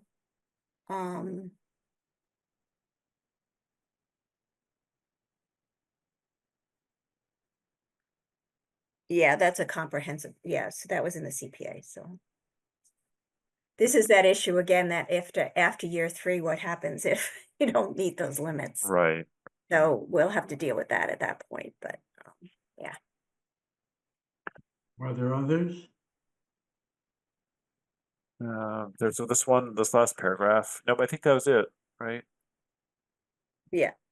Okay. So I think that's it on the vegetation and the ISMP. Actually, I had a question. Sorry. So please go ahead and I'll go. Okay. My question was, I don't remember if we meant these for in perpetuity. I would think so, because if it's woodland restoration. Yeah, it's like mitigation type Mitigation. of thing. Yeah, yeah. So I would like to see obviously not the condition that says remove refuse. We're not going to say that in perpetuity. Right. The ones that have to do with planting. Good point. Are going to be in perpetuity. Yeah, good point. Okay. And I think in this one, as well as, we should write it down, even though it's in the comprehensive permit, that we're requiring 100%. Is it 100% or 80% in the comprehensive permit of this vegetation, survivability? I don't remember. So that Yeah, I says 80%, but I thought it was 100% of trees and 80% of everything else, but whatever it is, I think we should make it consistent with the comprehensive permit, even though this is under the WPA, because if it's inconsistent, how is that gonna work? I agree. Yeah, it's I agree. 80% in the comprehensive permit. For everything? Yes, Trees and shrubs. all plant species planted and invasive species removed through the project shall be monitored for 3 years. A survival rate of 80% must be maintained for the approved plantings at the end of the 3rd year of monitoring. Okay. Can we make that in perpetuity, Nathaniel? Under the act? Under the act, I'm asking. I know we do that. Yeah, under the- probably. I mean, we do. Yeah, I suppose. I Sure. don't see why I not. believe it's I in don't see why I not. believe it's in perpetuity in the comprehensive It's a permit permit. too. Yeah. So, I don't know if you guys see this, but Eileen has her hand up. Oh, Can I speak? Sure. Yep. Chair. We went through the various performance standards and the stormwater standards. Then we kind of just jumped onto conditions. Is it generally agreed that they are actually meeting the standards? No, Well, I have a whole discussion on stormwater standards. yeah, We no, didn't no, get to no, that. we haven't. Yeah, Yeah. It was my suggestion to start with the buffer zone standard and BLSF before we get into stormwater. So, and I think that's where we're. And I'd love to Where hear we're going. your comments, Eileen, on stormwater when we go through that. But we did jump around. We thought this one would be easier. One thing about the vegetation and the restoration plan, I know that the comprehensive permit, or I saw it includes a condition for an environmental monitor during construction. I'm just curious who we will have as a representative that will approve plant substitutions, sort of confirm that the plants that, that the plants are in good health and good shape and they're planted correctly. Do we have any kind of representation for that, or can we condition that for the restoration approach? I think we should condition that because this is a woodland restoration. Don't we have that authority to request a landscape architect or somebody to? I thought we had this discussion with the ZBA when this came up with the comprehensive permit. Were they going? Was the ZBA? Is there that mechanism already in place for the comprehensive permit to do that? That they were required through the comprehensive permit to have someone to do it, They or are. not? They are. They are. Okay. Then why So do we can't it need be the to one do and the it same? again? Yeah. I think it's going to they are, be duplicative. Who are Actually- they reporting to? I think that's important. So Dave, I don't have the comprehensive permit, unfortunately. Do you have that up? It's in, see if it's in section I. The end of section I think. But I think, yes, generally, I mean, I've seen DEP order people to have a big project to say, you need to hire and have, a qualified environmental professional oversee these particular tasks and do the reporting to the department, here to the Conservation Commission. So we could do a similar thing, say that you need to nominate and we approve. I guess in this case, we're more focused on planting rather than sort of wetland restoration.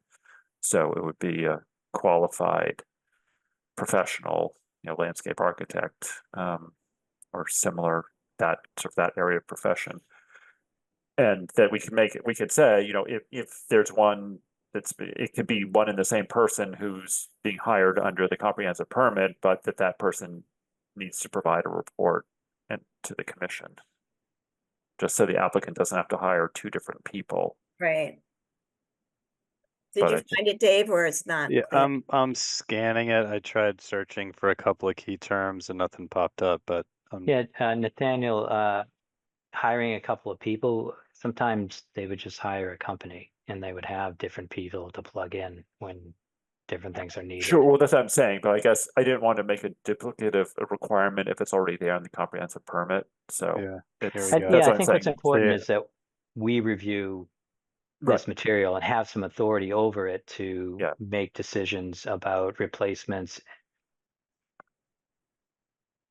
Right. Yeah. I mean, I see some language in I-25 about, the applicant shall submit the contact information of the party responsible for monitoring and maintaining the planted vegetation to the ZBA. I don't know. It's a little ambiguous to me. I'm not sure if it's just after the planting has been done, and then this is the monitoring for the 80% survivability, and developing that corrective action plan in years 1 and 2. Or if that's like somebody who's helping to oversee and the actual work. So it's a little, I can't really find it, sorry. Well, maybe it's not there. I thought Okay, so. well, why don't we come up with a condition and just say, try to make, we'll add some language to sort of dovetail. So if there's already sort of a requirement in the special permit that they have someone that we're thinking of, we can say it can be the one in the same, it can be the same person, but they also need to report to the Conservation Commission, as Chuck is saying. Right, the monitor identified in, what is it, I-25 is also, I guess that professional could also oversee the installation and the quality of the plant material. Yeah, I think it would be another catch-all phrase might be something like the environmental monitor with these qualifications would be on site to review and approve for any work within the resource area or the buffer zone. Maybe that's something you want to talk about, but that would at least cover everything that happens in those areas. Sure, and do you want them there all the time, or is it the type of thing where they check in, on a daily basis, weekly basis? My thought would be they would be involved in any site meetings. If there's a weekly site meeting with contractors and site supervisors, and set up their time for when they have to be out there and review things at that point. But specifically for planting, I would want them there when the plants are going in. I want them to look at the plants and say, these are healthy, they can go in, or these are not. You got to send them back and get other specimen. Yeah, that happens when they come off the truck. Yeah. Well, they have to be reviewed and have to be approved when they're coming off the truck. And who is that they have to be? Who is that they? This environmental monitor with some sort of, we're talking about a landscape architect, that would be great, But I'm not sure it needs that. Right, no, it doesn't seem that level. I was just trying to think. Go in the ground. Yeah. Right, yeah. Someone with those types of qualifications, even if they're not a landscape architect, someone knowledgeable in plants. So, yeah, I agree. I just didn't want to require the environmental monitor to have to be there for all the work, but I like the idea of, okay, for this planting, they're there to inspect the plants, make sure they're healthy as they're going in, but then otherwise be there on, say on a weekly basis and provide a report to the Conservation Commission. And have the authority, I guess, to review and approve substitutions. Good point. Deviations from the planting plan. Weekly basis, and just include the on-site meetings. Yeah. Yeah, because that could be the day they're there, which is fine, but they get that meeting also. Sure. But a weekly basis during, if we're just talking about the plantings, then it's a weekly basis. For weekly basis for any work that's going to happen within the buffer zone or resource area. Okay, so ILSF. So this isn't necessarily going to be the same person that's overviewed the plantings. You're saying a firm that's going to have several people, and they're reviewing if they're doing other work like digging the compensatory storage area. Is that what you're saying? No. Okay, I'm thinking. So my thoughts is that people we've used have wetland science backgrounds, okay? and they can cover the plants. But we're also talking about a landscape, architect here. So a combination of those two would suffice in my opinion, but it's up to the commission. I don't know if there's. Yeah, and I may have gone too far. I don't think it has to be a landscape architect. Yeah, maybe you're right. Maybe it's just a wetland scientist, because you're right. I mean, someone like Rich Kirby could get out there and say, Or Dan Wells. or Dan Wells. Yeah, exactly. They can see what a healthy plant is. They know how plants should be planted. So Right, and look at it and I'll look at the back off plan that. and say Yeah. it should go here, Right. that's the appropriate place, or whatever. But I Yeah. guess what I'm asking is the weekly, because what I'm saying is they need to be there when this is happening. No, but that's what we're saying. So they're there for the plant. We make it a condition that they have to be there when the planting is happening. But otherwise, when there's not just the planting happening, there's other activities that will be a longer period of time. And I don't think they need to be there through all the activities. So Chuck, I think, is suggesting that they be there, just come weekly, at a minimum weekly, to inspect the site, make sure things are going to this plan, make sure the erosion control is still stable, address anything, issues that have come up, and That meeting will give help them direction. figure out what's happening that week, figure out their schedule, and they need to be there, make some comments. So that's all good. Okay, I'm fine with that. Yeah. All right. Are we ready to go to stormwater, or are we anything further on buffer zone plantings? Let's do stormwater. Let's do stormwater. Okay. Want to go standard by standard? Could Or- I present what I had But we're put not together? closing out, Yeah. let's not close this out just in case something occurs to someone. Oh, sure, And sure. then- Yeah. Yeah. I'm fine going stand by standard. I just really focused on 2 and 3, which is what we've been Okay. grappling with the last few months. Sure. But what do you think? I mean, I put something together just that has some information from all the different submittals. In Sure, I guess a go way for it. that it helped me think about it. Yeah, So- we just look. Yeah, I think that's fine. I just didn't want to forget about standards 1, Okay, why don't we? 8, 1, 8, 9. I Okay. sort of want to maybe check those off just so we're Okay, we think. It Okay, won't sure. take Why don't long. you- Let's just go through that. okay. Mhm. So standard 1 is no new. Oh God, I lost the page already. No new discharges. No new discharges up to wetland, and I think they meet that, is my recollection. I No new agree. stormwater Well, conveyances. there are new discharges. No new untreated. Untreated Oh, stormwater. right, yeah. Or cause erosion in wetlands, and I think the Mhm. plans do that. Mhm. All right, so we'll skip over 2 and 3. Standard 4 is entrance systems shall be designed to remove 80% of TSS, total suspended solids. This is met when suitable practice for source control and pollution prevention are identified in the long-term pollution prevention plan and are implemented and maintained. B, structural stormwater BMPs are sized to capture the required water quality volume. And C, pretreatment is provided. My recollection is that our peer reviewers early on said that was met, but anyone have any different memory on that one? I don't, except for the fact that now I'm thinking it's involved a little bit with the 2 and 3 because you talked about they're appropriately sized. Okay, all right, fair enough. And that may be questionable in my mind based on some other. So I think it's Okay. important to Then say. let's So move let me ask on. you a question, Yeah. Nathaniel. Yep.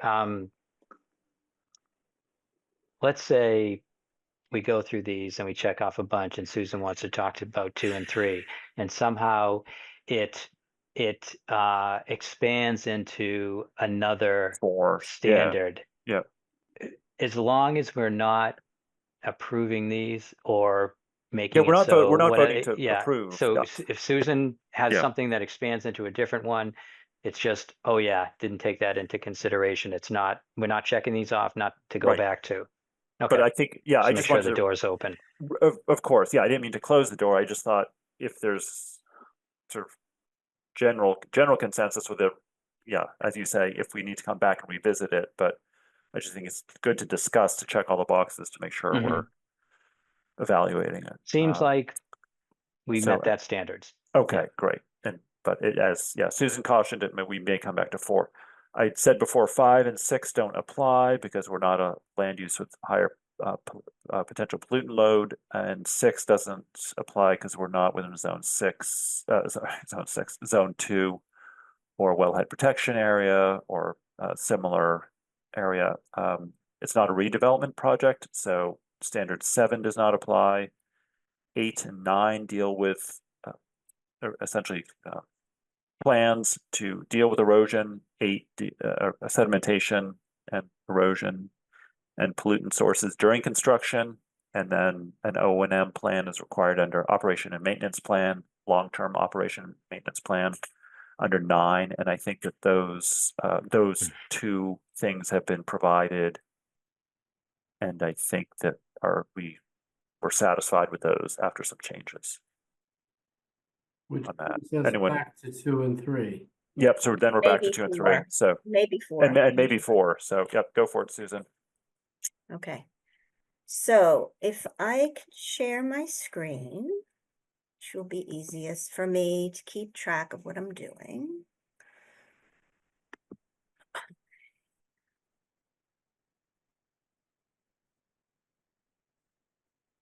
Do you see my screen? Yeah. Yep. Okay, great. So this is just how it helped me to think through everything. So I wanted to present it this way. I already talked about the fact that there's 8 values, which we know, and what are the storm water standards helping us protect?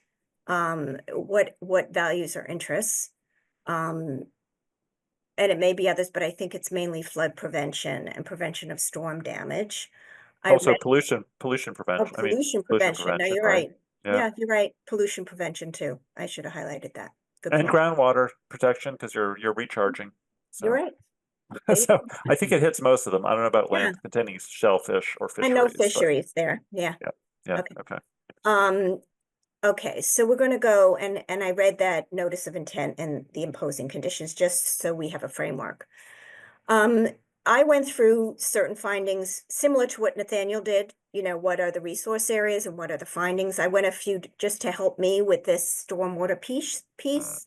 So we are working in the floodplain. This project is working in the floodplain. But the project provides 2-to-1 compensatory storage, which is greater than required under the Wetlands Protection Act, which is 1-to-1. There's work in the 100-foot buffer. This is not in the 100-foot buffer to BVW. It's not in the BVW, but we have offset that with woodland restoration and native plantings, which we just discussed. And there's no alteration in the 25-foot BVW in terms of what they're doing, construction. And that's why I also recommended that the invasive management plan has a different approach in the 25-foot as well. And then the project does use the NOAA Atlas 14++ rainfall data, which is the high end of the projected rainfall. This is greater than required by the current Wetlands Protection Act, of course, we all know, which is TP 40, but even greater than the current proposed update to the Mass Stormwater Handbook, which is NOAA Atlas 14+. So these are findings that are in the record. So then I went back to the Mass Stormwater Handbook because it's always good to look at your sources.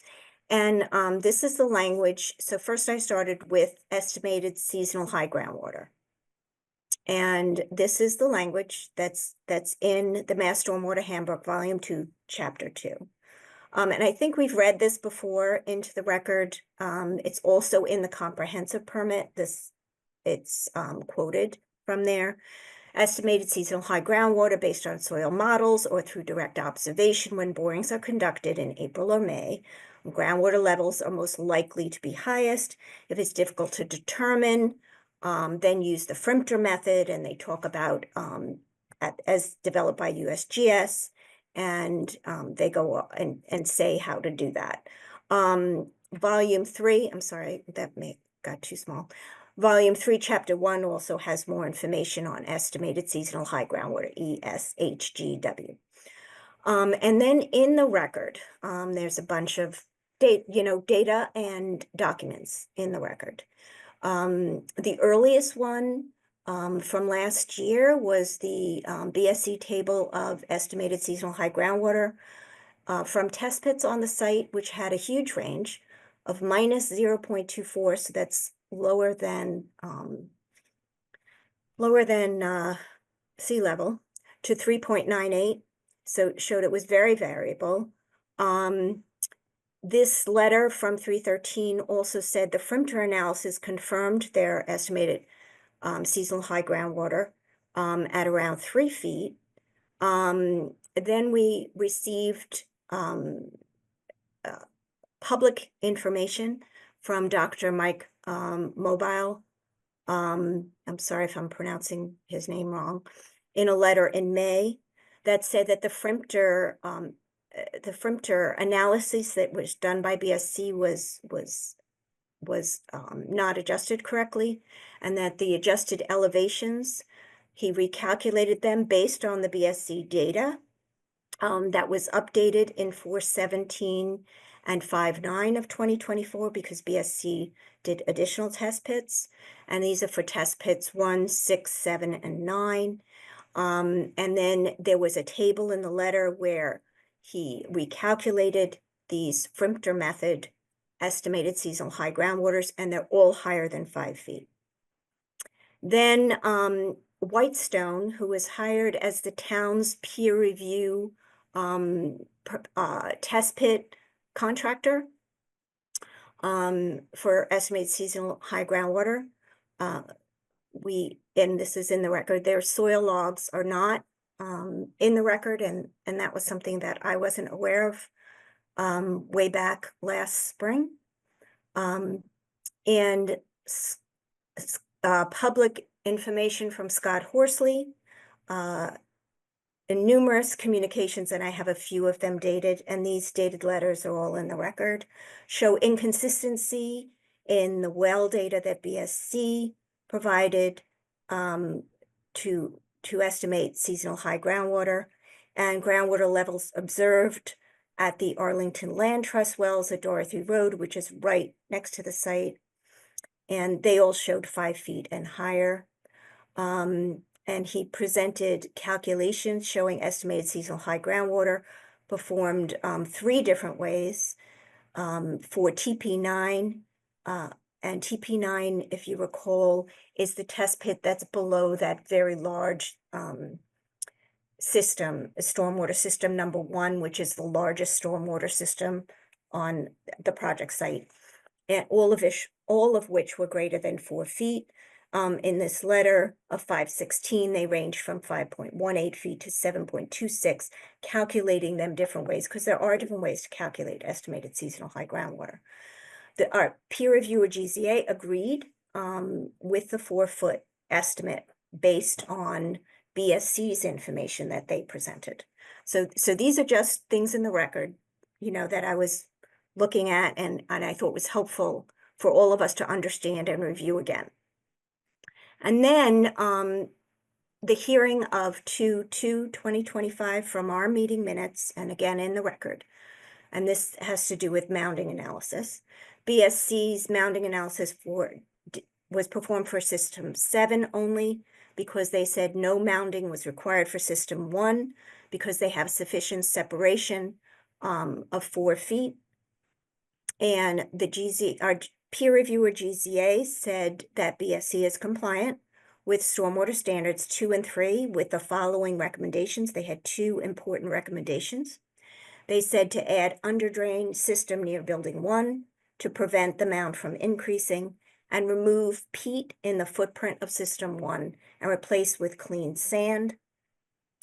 Again, public record information from Dr. Mobile He performed a preliminary mounding analysis using BSC's numbers, which he shared with the commission. And from this, he disputed the adequacy of the mounding analysis and the HydroCAD models used by BSC.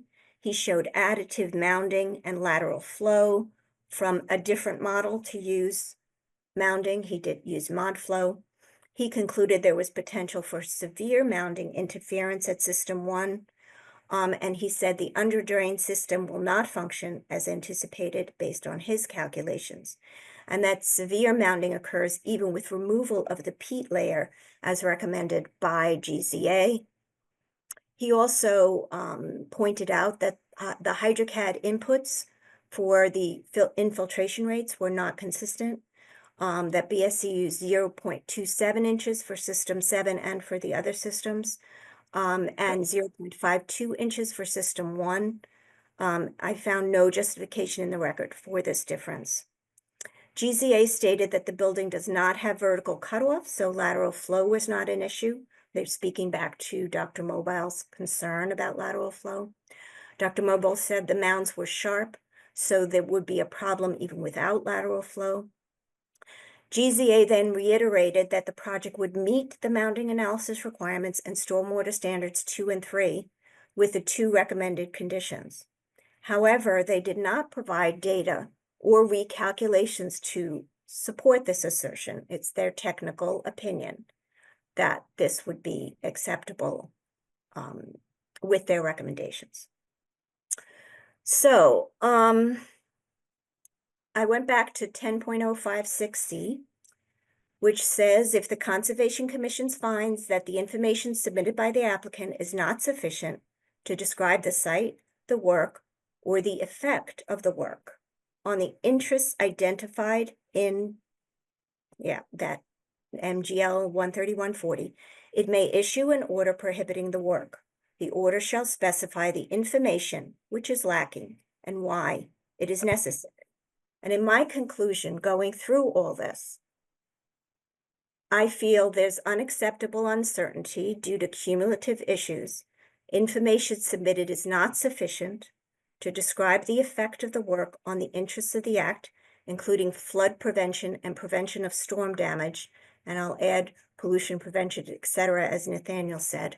And these are my reasonings. There's unacceptable uncertainty in the estimated seasonal high groundwater used to plan the stormwater systems, unacceptable uncertainty in the HydroCAD modeling due to different infiltration rate inputs, unacceptable uncertainty in the mounding analysis effects of System 1, unacceptable uncertainty in the efficacy of the peer reviewers' 2 recommendations to meet the stormwater standards 2 and 3, since data to support that these will actually work is not in the record. Therefore, I conclude that the project stormwater management system as proposed does not protect the interests of the Act, has unacceptable uncertainty in data presented, such that a determination of compliance with standards 2 and 3 cannot be made, and the project as proposed cannot be conditioned to protect the interests of the Act for flood prevention and prevention of storm damage. So that was a lot. But I also have the letters. If anybody wants more information, I can pull those up that I quoted from. Thank you, Susan. Thanks, Susan. That's good. All right, so any comments on that? Any other comments? I would just say, I'm not sure that the provision, Susan, you're citing, you're using it quite correctly, but I think you're still getting to the legally defensible result, which is you're finding that they've demonstrated compliance with, you're not convinced that they've shown compliance with standard 2 and 3. That's correct. Yeah, the lack of information standard, to me, it's not a lack of information. We have plenty of information. It's just not, we're not finding a sufficient amount of information, well, a preponderance of the information. And certainty. It's more of a, There is a an uncertainty in the information Exactly, conflicting information, right, right, Yeah. right. or conflicting information. That's a good. Yeah, I think that's better, but you're getting at the legally defensible point of you're asserting that based on the information you have in front of you, they're not, in your mind, they do not meet standard 2 and 3. Okay. Thank you. So I just wanted to make sure we don't forget that Eileen had some comments. Oh, right. Yeah. Yes. Yeah. Be good to hear from her. Yeah, Eileen, are you out there? I didn't specifically have comments on stormwater. Some Oh, I'm stormwater, sorry. I know this is very technical modeling. That is not my Mm. forte. Okay. So, I yeah, I had a don't know. question. I kind of like reading the room here. I trying to read what Nathaniel just said. I know where Susan stands. There's no. Does anyone have a rebuttal to what Susan said? I certainly don't. Brian McBride, turn to you. Yeah, I'm going on a limb here, Chuck, as I'm not familiar with all the details of this very technical situation. But pardon if this is too simple, but we hired a independent consultant to review the applicant's data and their calculations, and that consultant returned an answer to us that the applicant's data was correct and that they did meet the requirements of the guidelines. To me, that has the most weight of anything. I know there were critics of the project, and there were many different voices. Some of them I can't judge their technical capabilities or their knowledge or their biases, but the independent person that we hired to review this calculation told us it passed. So I really have a hard time going against that sort of objective voice, even though there may be contradictory information from critics of the project. To me, it's very hard to accept overruling our own hired independent consultant unless we have something dramatic. That's my opinion. I appreciate that. Any other comments? And that would be for right now. That would be, we're just going to leave that out there unless Susan wants to answer that. But I'd love to comment, but I don't know if Nathaniel wants to comment. Sure, I saw Nathaniel's hand just go. Yeah, right thanks. up. I guess I was about to say what Brian said, but Brian said it more eloquently because again, I think we went around. Yeah, again, the reason why we hired a peer reviewer is because we felt that no one on the commission had the requisite, engineering background to really delve into this. And I think, that's the reason commissions hire peer reviewers is, well, one of the main reasons is because we lack the expertise ourselves to do that. So we hired the first peer reviewer, who I did not find terribly helpful, and the applicant was kind enough to indulge us in hiring a second peer reviewer, who I felt was much better. But even the first peer reviewer, sort of in their muddled way, seemed to indicate that the applicant was somewhat complying with the standards. It just wasn't clear to me exactly. It was kind of like a yes, but answer we got from the first peer reviewer, and they were more focused on the flooding issues. But I think so. We've had two peer reviewers, and as Brian's, I guess I'm more inclined to defer to the expertise of GZA on this because I think we can get down. I feel like we're going to get down another rabbit hole in a way if we try to second guess our peer reviewer. I don't know. That's sort of where I'm in Brian's camp at the moment, but happy to discuss further. Yeah, so my recollection is that there was some money issues, and GZA. So one of the things that GZA did was, just make a comment about the peat. It wasn't reviewed. It didn't have an analysis along with it. So it was just kind of his professional opinion, and that concerns me. And I think where Brian asked the question, should we just go with our peer review? I think it still has to make sense to the conservation commissioners because they're the authority. You have to be convinced beyond a preponderance of credible evidence that this works. And, I haven't worked with anyone at GZA or Mike Mobile. Scott Horsley, I think everyone's worked with, and BSC is out there, and around, and we all know them also. So we're surrounded by people that have a good knowledge of what's going on, and yet we come to different conclusions. And so I think that also allows the Conservation Commission to do that also. So I don't know if that helps you, Brian, but there was a lot of analysis done on some parts, but there was some shooting from the hip on some other parts. David Kaplan. I guess just a temperature check at the moment. I'm sort of in the same camp as Brian and Nathaniel at this point. I think we have to remember that the information provided to us refuting or challenging BSC and our peer review's conclusion about standards 2 and 3 came from opposition to the project, and it was done in a way and methods that aren't prescribed in the stormwater handbook, using sophisticated modeling, ModFlow and other programs. So I'm not sure if that's maybe it provides additional higher resolution information, or maybe it just adds to this confusion and was ultimately there to help us lead to this conclusion of uncertainty. So I'm a little bit skeptical. Can I just say, I have the utmost respect for GZA. I actually recommended them. I've worked with their engineers and scientists for many, many years, and I have the utmost respect.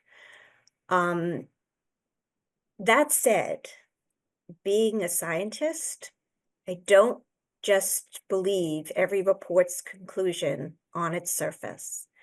I dig deeper because I look for what was this based on, and does this make sense? Does it have a level of certainty? So that's where I went with the GZA report and conclusion. Yes, they concluded that BSC was consistent with the Massachusetts stormwater 2 and 3. They were compliant with it, with these recommendations, but they didn't provide the backup data for that. They didn't provide the backup data for recalculating what would happen if you replace the peat, from what would happen if you put this underground system in. They didn't notice that BSC's HydroCAD modeling had 2 different infiltration rates. To me, that's huge. I mean, that could make totally different numbers. I mean, I'm not a specialist in stormwater either, but I can look when the number's inconsistent. And that's going to make a difference in the output. So there are so many cumulative uncertainties to me, and I'm not blaming GZA for not finding some of these. It's a very complex issue. I mean, we look at our first peer reviewer, and I agree with Nathaniel. I would go even further to say that it was almost wasted money. I don't think it helped us at all. And so if you had said, well, we should believe the experts and we'll just go with the peer review, and we went with that first peer reviewer who basically just said, oh, everything's fine. At least GZA had some concrete recommendations, and so BSC actually changed their project, right? They significantly altered their project from GZA's recommendations. So I think GZA's peer review had a lot of benefit to this project. I just think there still is a level of uncertainty that I can't live with to say it's protecting what we're charged with protecting. Right. Well, one thing that we did not ask the applicant to do, it's like we don't understand what results we would have gotten, in compliance with the Wetlands Protection Act had they run this model and not used the NOAA Atlas Plus. I mean, there's, I think the recommendations of removing peat and everything else, it seems to me that this was sort of, they increased the groundwater separation. There's enough, to me, there's enough of a, belt and suspenders in place, to come to a conclusion that these devices are going to function as intended.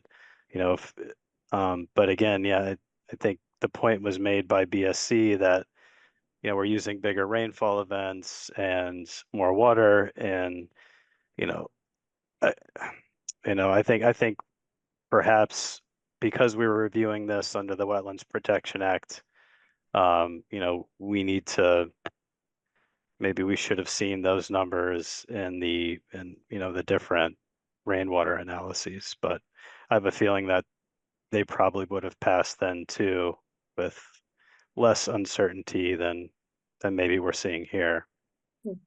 But that's a supposition, and maybe there's no basis for that. But it's it makes it challenging to come to a conclusion when we're using we're routing different rainfall rates through these systems than what the Wetlands Protection Act is asking for. Yeah, I But was, oh, sorry, Nathaniel, you can. I was just going to follow on with David Kaplan saying that, so essentially, since they're using the higher rainfall data, they've actually sized the systems larger, right, to accommodate the rainfall amounts. I mean, is that right? Yeah. So as you say, there's sort of safety built in. And just to give other people context, the current regulations rely on data, the TP40, which I think is rainfall data from the 1960s, if I remember. Yeah, something like that. So really, really old. I mean, I think they estimate that what a 100-year event is, it's like 6 inches, and now the NOAA plus would put, say, like 9 inches at the I site, think it's maybe, close to 11. or 11 inches. So Oh, it so I is don't know. really. So we're getting the benefit of that baked into the analysis. The applicant volunteered to do that.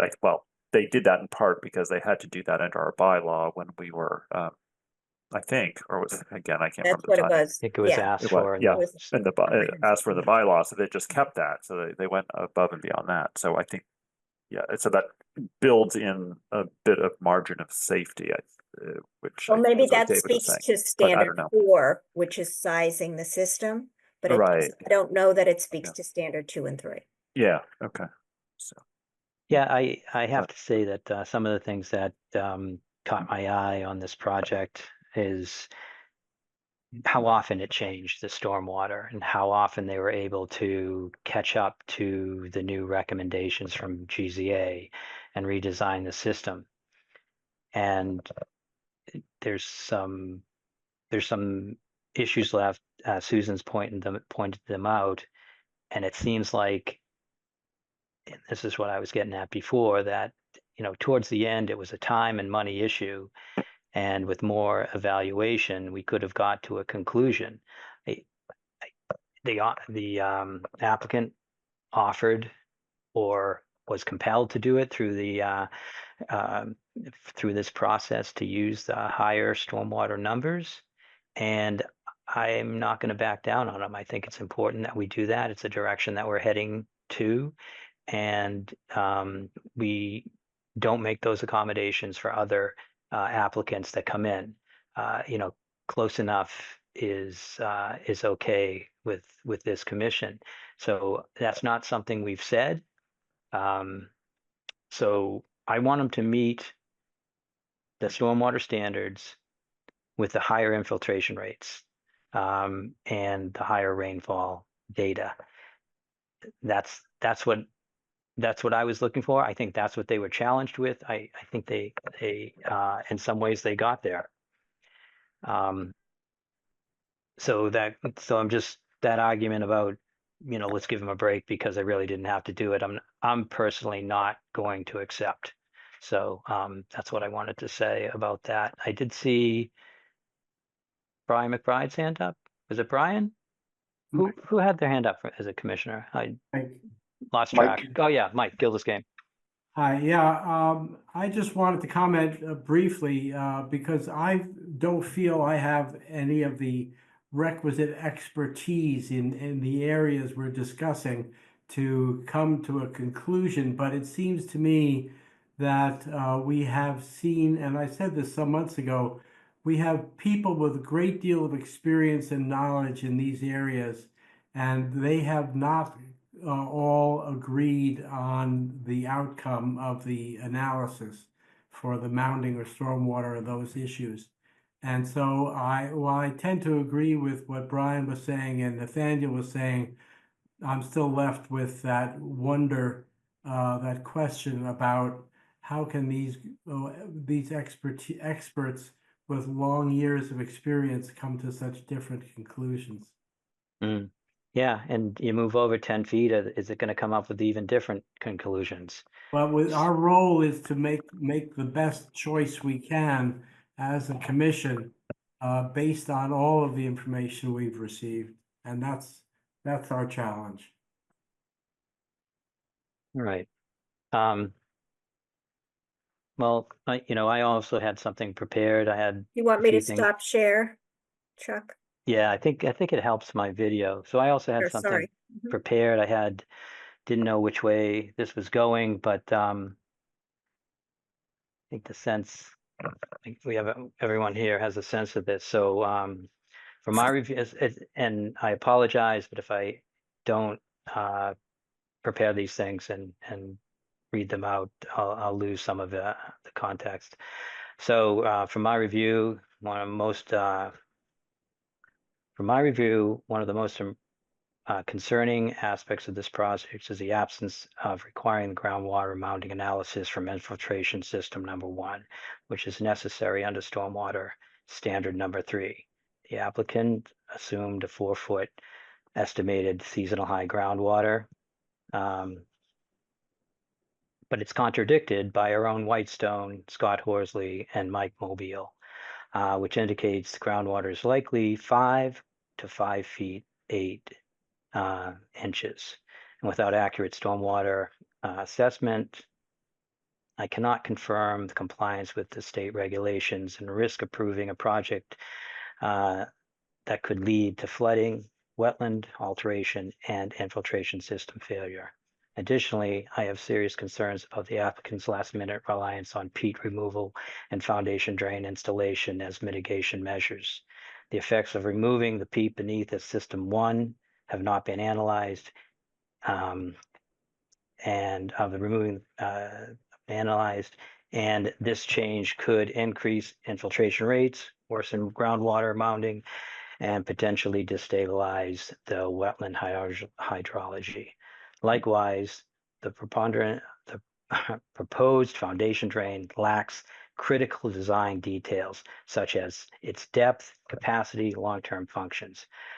Without full evaluations of these measures, cannot determine whether this will prevent adverse impacts.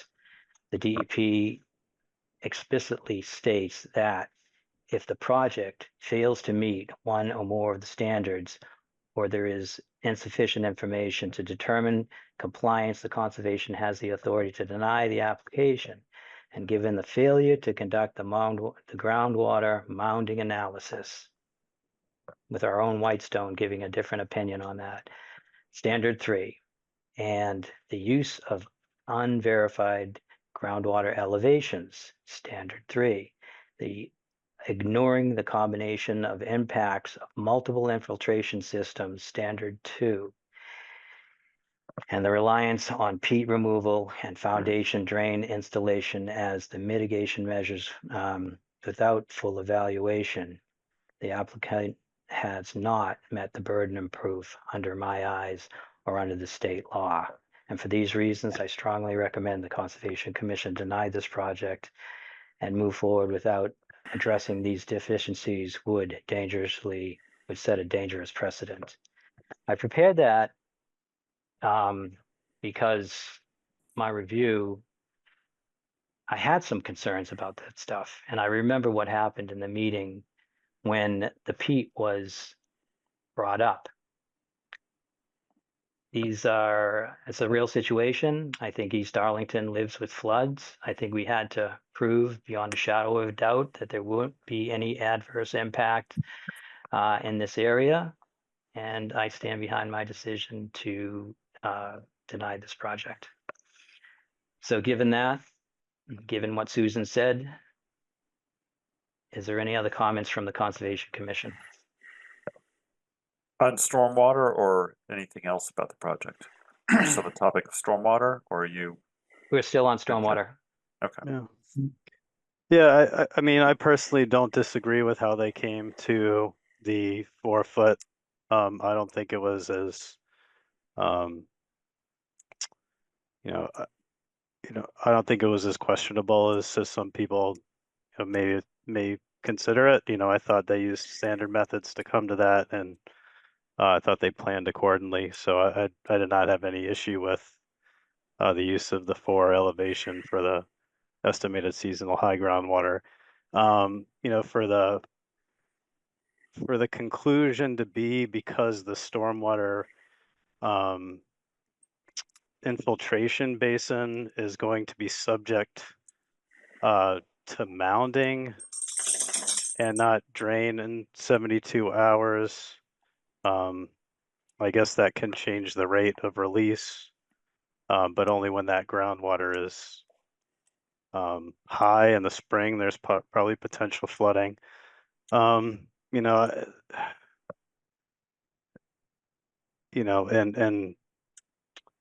the talk about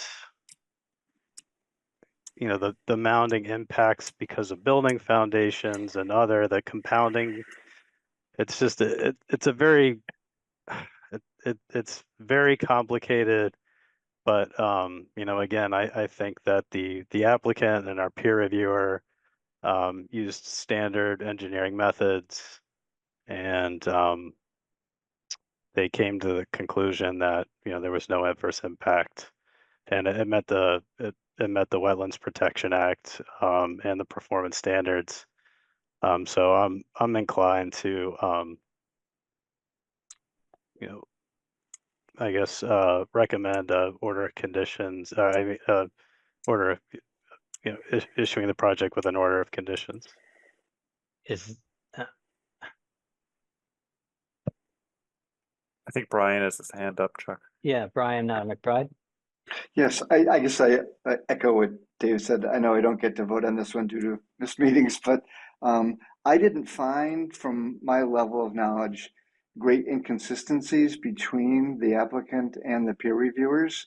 I found them relatively consistent. I found that the contradictions were between the critics, paid consultant, and the peer reviewer and the applicant. And I have no reason to suspect anything was unusual or wrong about that. I don't know these people, but the basic nature of that relationship makes me more skeptical.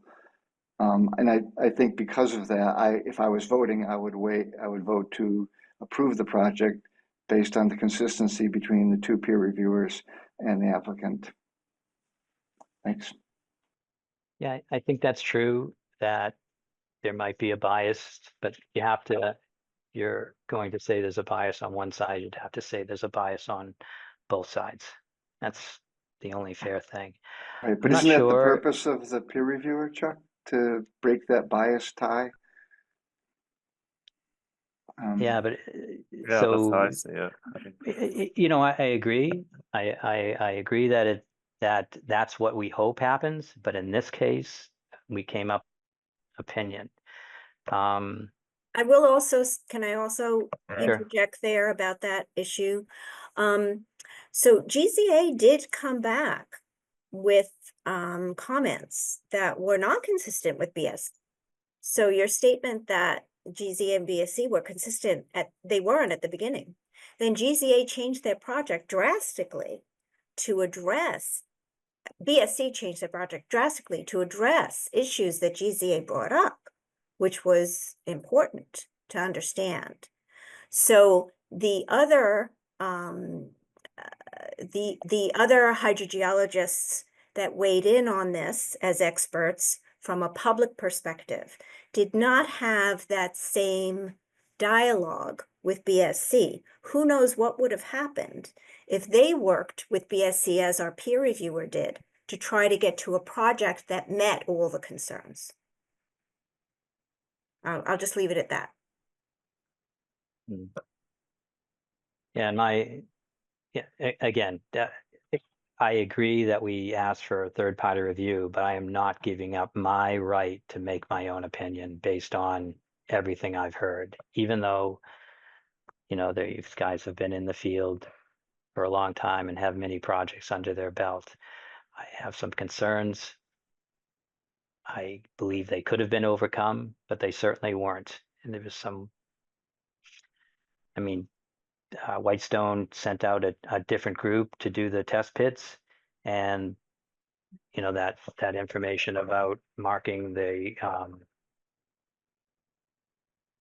high water mark, that seemed like an odd story that we didn't get till the end of this project. I mean, that's not a No, scientific thing, but it just makes me think that we needed to take more time to review this. Chuck, I think I had a different view of that incident because I recall asking that question Yes, you did. earlier on in the process. And I think that when we learned about what Whitestone did or supposedly didn't do, I think it's the same information that BSC was relying on earlier, which is essentially saying that that one test pit with a high number, the models did not go all the way down, so they discounted that. I think that's the same. I mean, the Whitestone people had that same observation. They didn't put it in a formal soil log, but that information still got to BSC somehow. So I don't know. In my mind, that it's not as suspect as I don't have the same view that it's suspect. To me, it was adequately explained for what that's worth. Yeah, I'm lost between how it wasn't put in the soil log and how that understanding that they weren't from that spot. No one went back and looked at that test pit again. So right, okay, that's different. That's my problem with that particular situation where it was just written down afterwards. All right. Where do we stand? Is there an opportunity? I mean, it sounds like there is some, you know, there are a couple of comments about the underdrain and the peat not being adequately explained. Is that explainable through condition? Or are there too many other things that are sort of getting in the way for, you know, commission to, I guess, come to agreement on either issuing or approving or not approving the project? Are there any things, I guess, that, you know, either Susan or Chuck, that you brought up that could be conditioned, or is this a point at which you feel like you can't vote to approve? Well, from my point of view, I don't feel I can condition uncertainty because I don't have the data. So I feel, unlike you, that the estimated seasonal high groundwater is not 4. I feel that number is uncertain based on other information that was presented in the during the hearings. So I don't know how to condition that. Which is why I don't know if you remember that I asked our peer reviewer, would this system work if the estimated high groundwater was 5? Because maybe there was enough, you know, enough wiggle room in everything else that was done that would have satisfied me in that respect, but they couldn't say that. So I have a problem with that, and I can't condition that. Mm, In terms of the mounding analysis, I don't feel I could craft a condition because I can't crunch the numbers. I'm not a hydrogeologist. So I can't go and do kind of a good estimate of what's the extent of the peat, how much is getting removed, how will that affect infiltration if you put the clean sand in there, and then redo the numbers. I can't do that. So I don't know. It's too uncertain to me to be able yeah. to do that. And then, I don't know that that's not So, what we're supposed to do anyway. yeah, and We I would just say designed the that, project so that it works. But anyway, yeah. No, it was a good Good suggestion, point. David. Right. Good point. Good Yeah, point. yeah. But I But I think, did think about that yeah. carefully, Dave. When I was going through everything, I did think about that carefully, which is why I came up with certain things for the planting plan. Because I did feel we could condition that, those uncertainties, but I just don't feel right, I can condition these uncertainties. I don't know what Chuck feels. sure. I just think that there's a level of understanding about this project, and there's certainly a level of mystery that only Don and GZA and others know. And it's something that we have to take in the information, and I don't know how to tweak it because I don't know every component of how these things operate and what affects them. And I may be concerned about things that don't matter. So I have to rely on the process and I have to rely on the standards. And I think some evaluation needed to be done. And I can't pull a condition out of the material that has been presented because some of the things I've asked for just simply weren't done.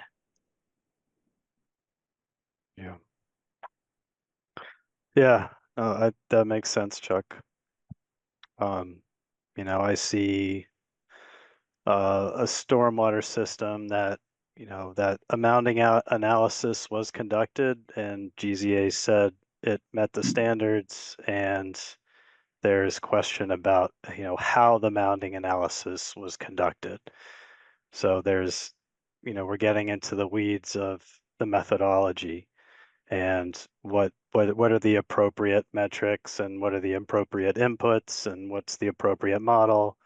So I think, I think the opposition did a good job of seeding that doubt. And, it's, but, I kind of feel even if, under the, if the system were to fill up, in the springtime and the groundwater level was a little bit higher, less water would be recharged, more water would be released from the system, but at a consistent rate. So that rate that's coming out of the system is not going to change, and there won't be any exacerbated downstream flooding. There may be less recharge, but I think we also have to remember that the proposal was to, I think there's like 10 times more recharge than what's required within these systems. So maybe I'm thinking about it incorrectly, but I feel like maybe a couple of times a year that system may get short circuited. There may be a groundwater mound that's prohibiting water from being infiltrated into the ground. But the water released will still be governed by the size of the pipe. And most of the year, we will have that recharge and the system will be functioning as intended. But I don't think it's, I think it's sort of within the margin of safety, and I feel comfortable with the way things have been proposed and designed. Okay. So I really think we just time for, I'm going to say more comments or a motion, and we'll see where this goes because I don't think there's, I think we're talking past each other at this point as far as trying to convince. the other two to make. Excuse me, who's that? That's Mike Yale's game. Mike, please. A question. How many commissioners are actually eligible to vote on this issue? There's four. Four. It's David Morgan, And David my Morgan, yeah, Morgan, my Kaplan, question, Taroni, Chapnick, and Stevens. so my question is, what happens if there's a tie? does It's- not pass. It doesn't pass. Yeah. Okay, just to clarify. Yeah, and so right, so that's a good point. We need it needs to be three. You need at least 3 votes for a motion to carry.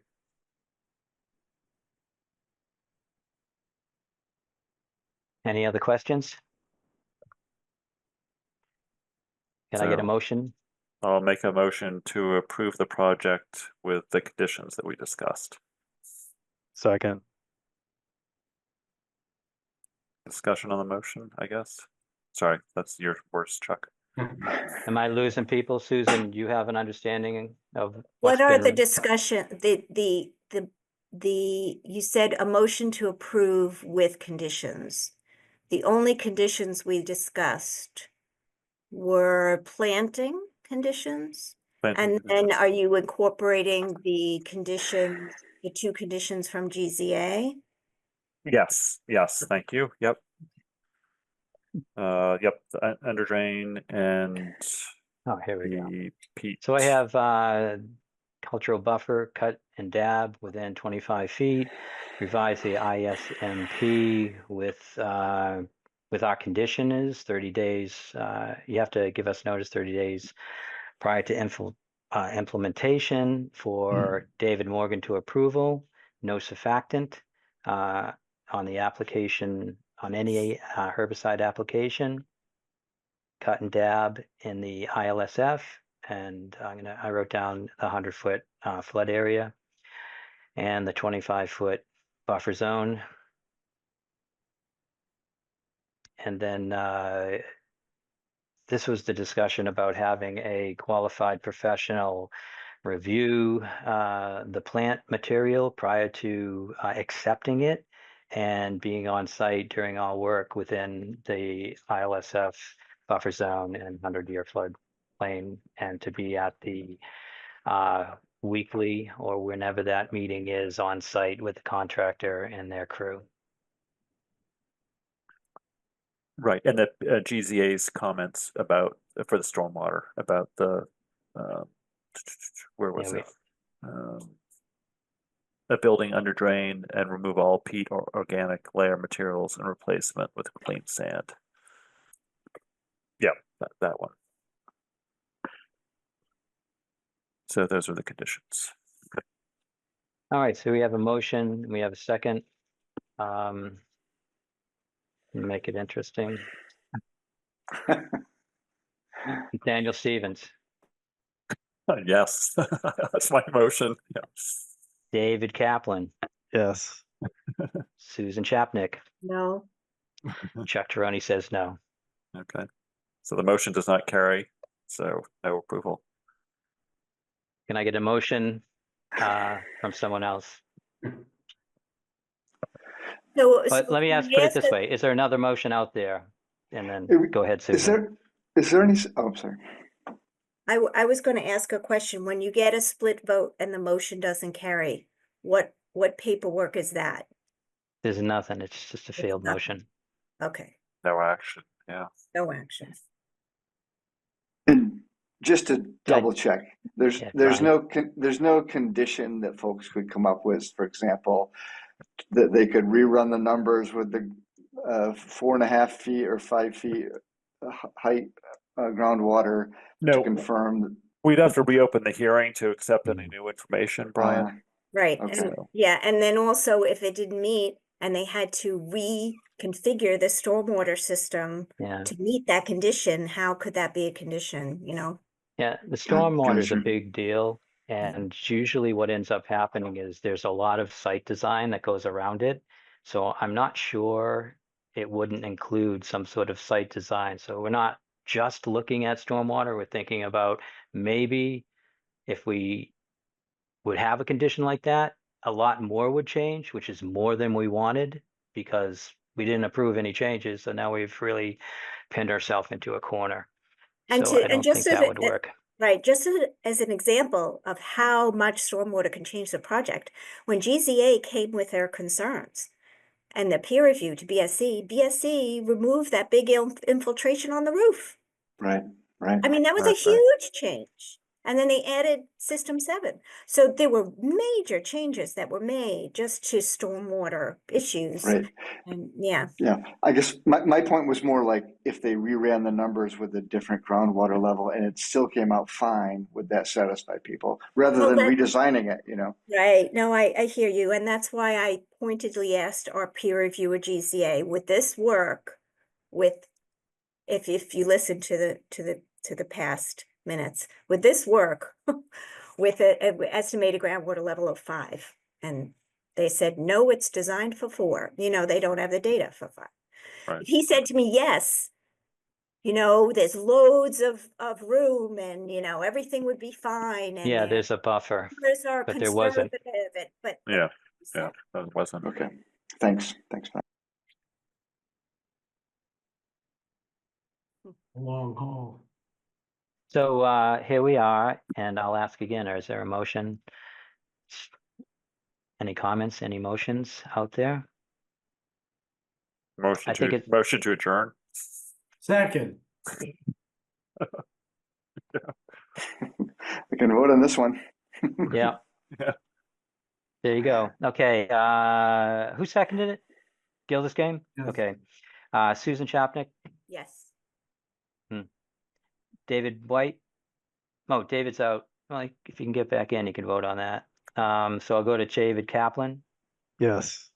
But actually, Chuck, sorry, you should explain to folks who are here what didn't happen and what's going to happen. So Yes. sorry, maybe I was hasty about that. So what I was expecting is someone to make another vote to deny the project, but that didn't happen. Thinking that, but Yeah, why? I know you were. Why, if we're going to get the same split vote, what was the Right, purpose?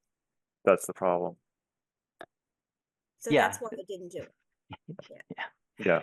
Yeah, So that's why Susan. it's inaction. So the applicant can appeal for inaction, I guess. Yeah, I did.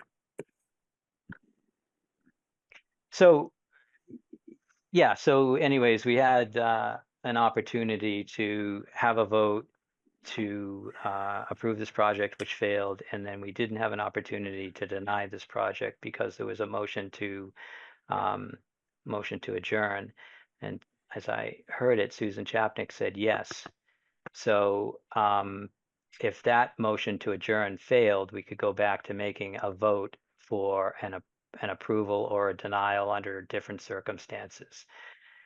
So that's where we're at. It's just managing what's being presented and who says it first. So at this point, so yeah, Nathaniel, you might as well, let everyone know what's going on. So we're going to adjourn, but we're not. But does that mean we can't open this up at our next meeting and take a vote? Correct. Yeah, because we need to issue. The applicants only agreed for us to issue. Well, we have that time. We have until next Friday. Oh, okay, a week from Friday, a week from tomorrow. Yeah. To issue something, right? So theoretically, you could. Right. Theoretically, we could continue. You could try to schedule another meeting, and I'd have to discuss this further. I'd have to have David Kaplan and Nathaniel Stevens agree to it because we have 4 vote eligible people. So we're down to what Nathaniel said about no action and appealing to DEP based on that. Procedurally, I'll withdraw my motion to adjourn the meeting. Obviously, that was pending. So I was going to say that second. Yeah, you could. Yeah. I could ask you to withdraw your motion too. I'll withdraw the second. Sorry. I was a little hasty. Sorry. Susan, jump on it. Can I get a motion? Okay. I make a motion to deny the permit due to unacceptable uncertainty in the estimated seasonal high groundwater and the HydroCAD modeling and mounding analysis, and the efficacy of GZA's 2 recommendations to meet stormwater standards 2 and 3. The data is not there to support these standards, Therefore, the stormwater system as proposed does not protect the interests of the act. And the project as proposed cannot be conditioned to protect the interests of the act for flood prevention, prevention of storm damage, prevention of pollution. Can I get a second? I'll second, Yeah, you can second as chair. Yeah. and I did. Yeah. Okay, let's have a vote. David Kaplan, No. No. Hey, Something. Susan Chapnick, Yes. Nathaniel Steven, No. and Chuck Tirone says yes. So the This is motion doesn't denied. carry. Yeah, the motion does carry, doesn't it? No, it's No, 2 to it's 2. 2 and 2. It's the same thing. There's no Yeah, there's no action. action. The motion doesn't pass. So that's the thing. Yeah, I mean, it concludes the discussion. I guess theoretically you could reschedule another meeting and try to continue the discussion, but I don't know. So I don't thought think it's I thought a quorum, 4 people, if 2 said yes, No, you need 3. it you needs need needs to be a 3. majority. Yeah. Majority is 3 out of that. So And I don't think, I think we talked and talked and talked, and I do respect everybody on the commission. And Likewise. we have different Likewise. judgments, yeah, and that's okay, because that's why we're here. We're not Right. supposed to be one voice. We're supposed to be different voices. But I just don't think that there's going to be any more information if we have another meeting, because we can't Right. get any more information. So And Well, having this is- another meeting doesn't bring the non-voters back into the fold, right? That has to be a Correct. complete reset, right? right, Okay. right. Thank Yeah, you. what would be the purpose of another meeting? just to see if Susan and Chuck have seen the light. or vice Just versa. kidding. Or vice versa. Does not sound Vice likely to versa. me. Exactly. All right, can I get a motion? I Wait say a that minute, with wait a minute. love and respect. Procedurally, Yeah. nothing happened. So what does that mean, Nathaniel? Can you explain? That means that we will not meet our deadline, so the applicant can appeal to DEP for inaction and seek a superseding order. Okay. At that stage, Okay. All right, I believe. Yeah, So yeah, I think that we've answered all our questions. Let's adjourn. Let's have a motion to adjourn. Move to adjourn. Second. 9:50, yep. Unanimous, 9:53. Thanks, everyone. Thank Good you. night. thank Good you. night, Good everyone. night.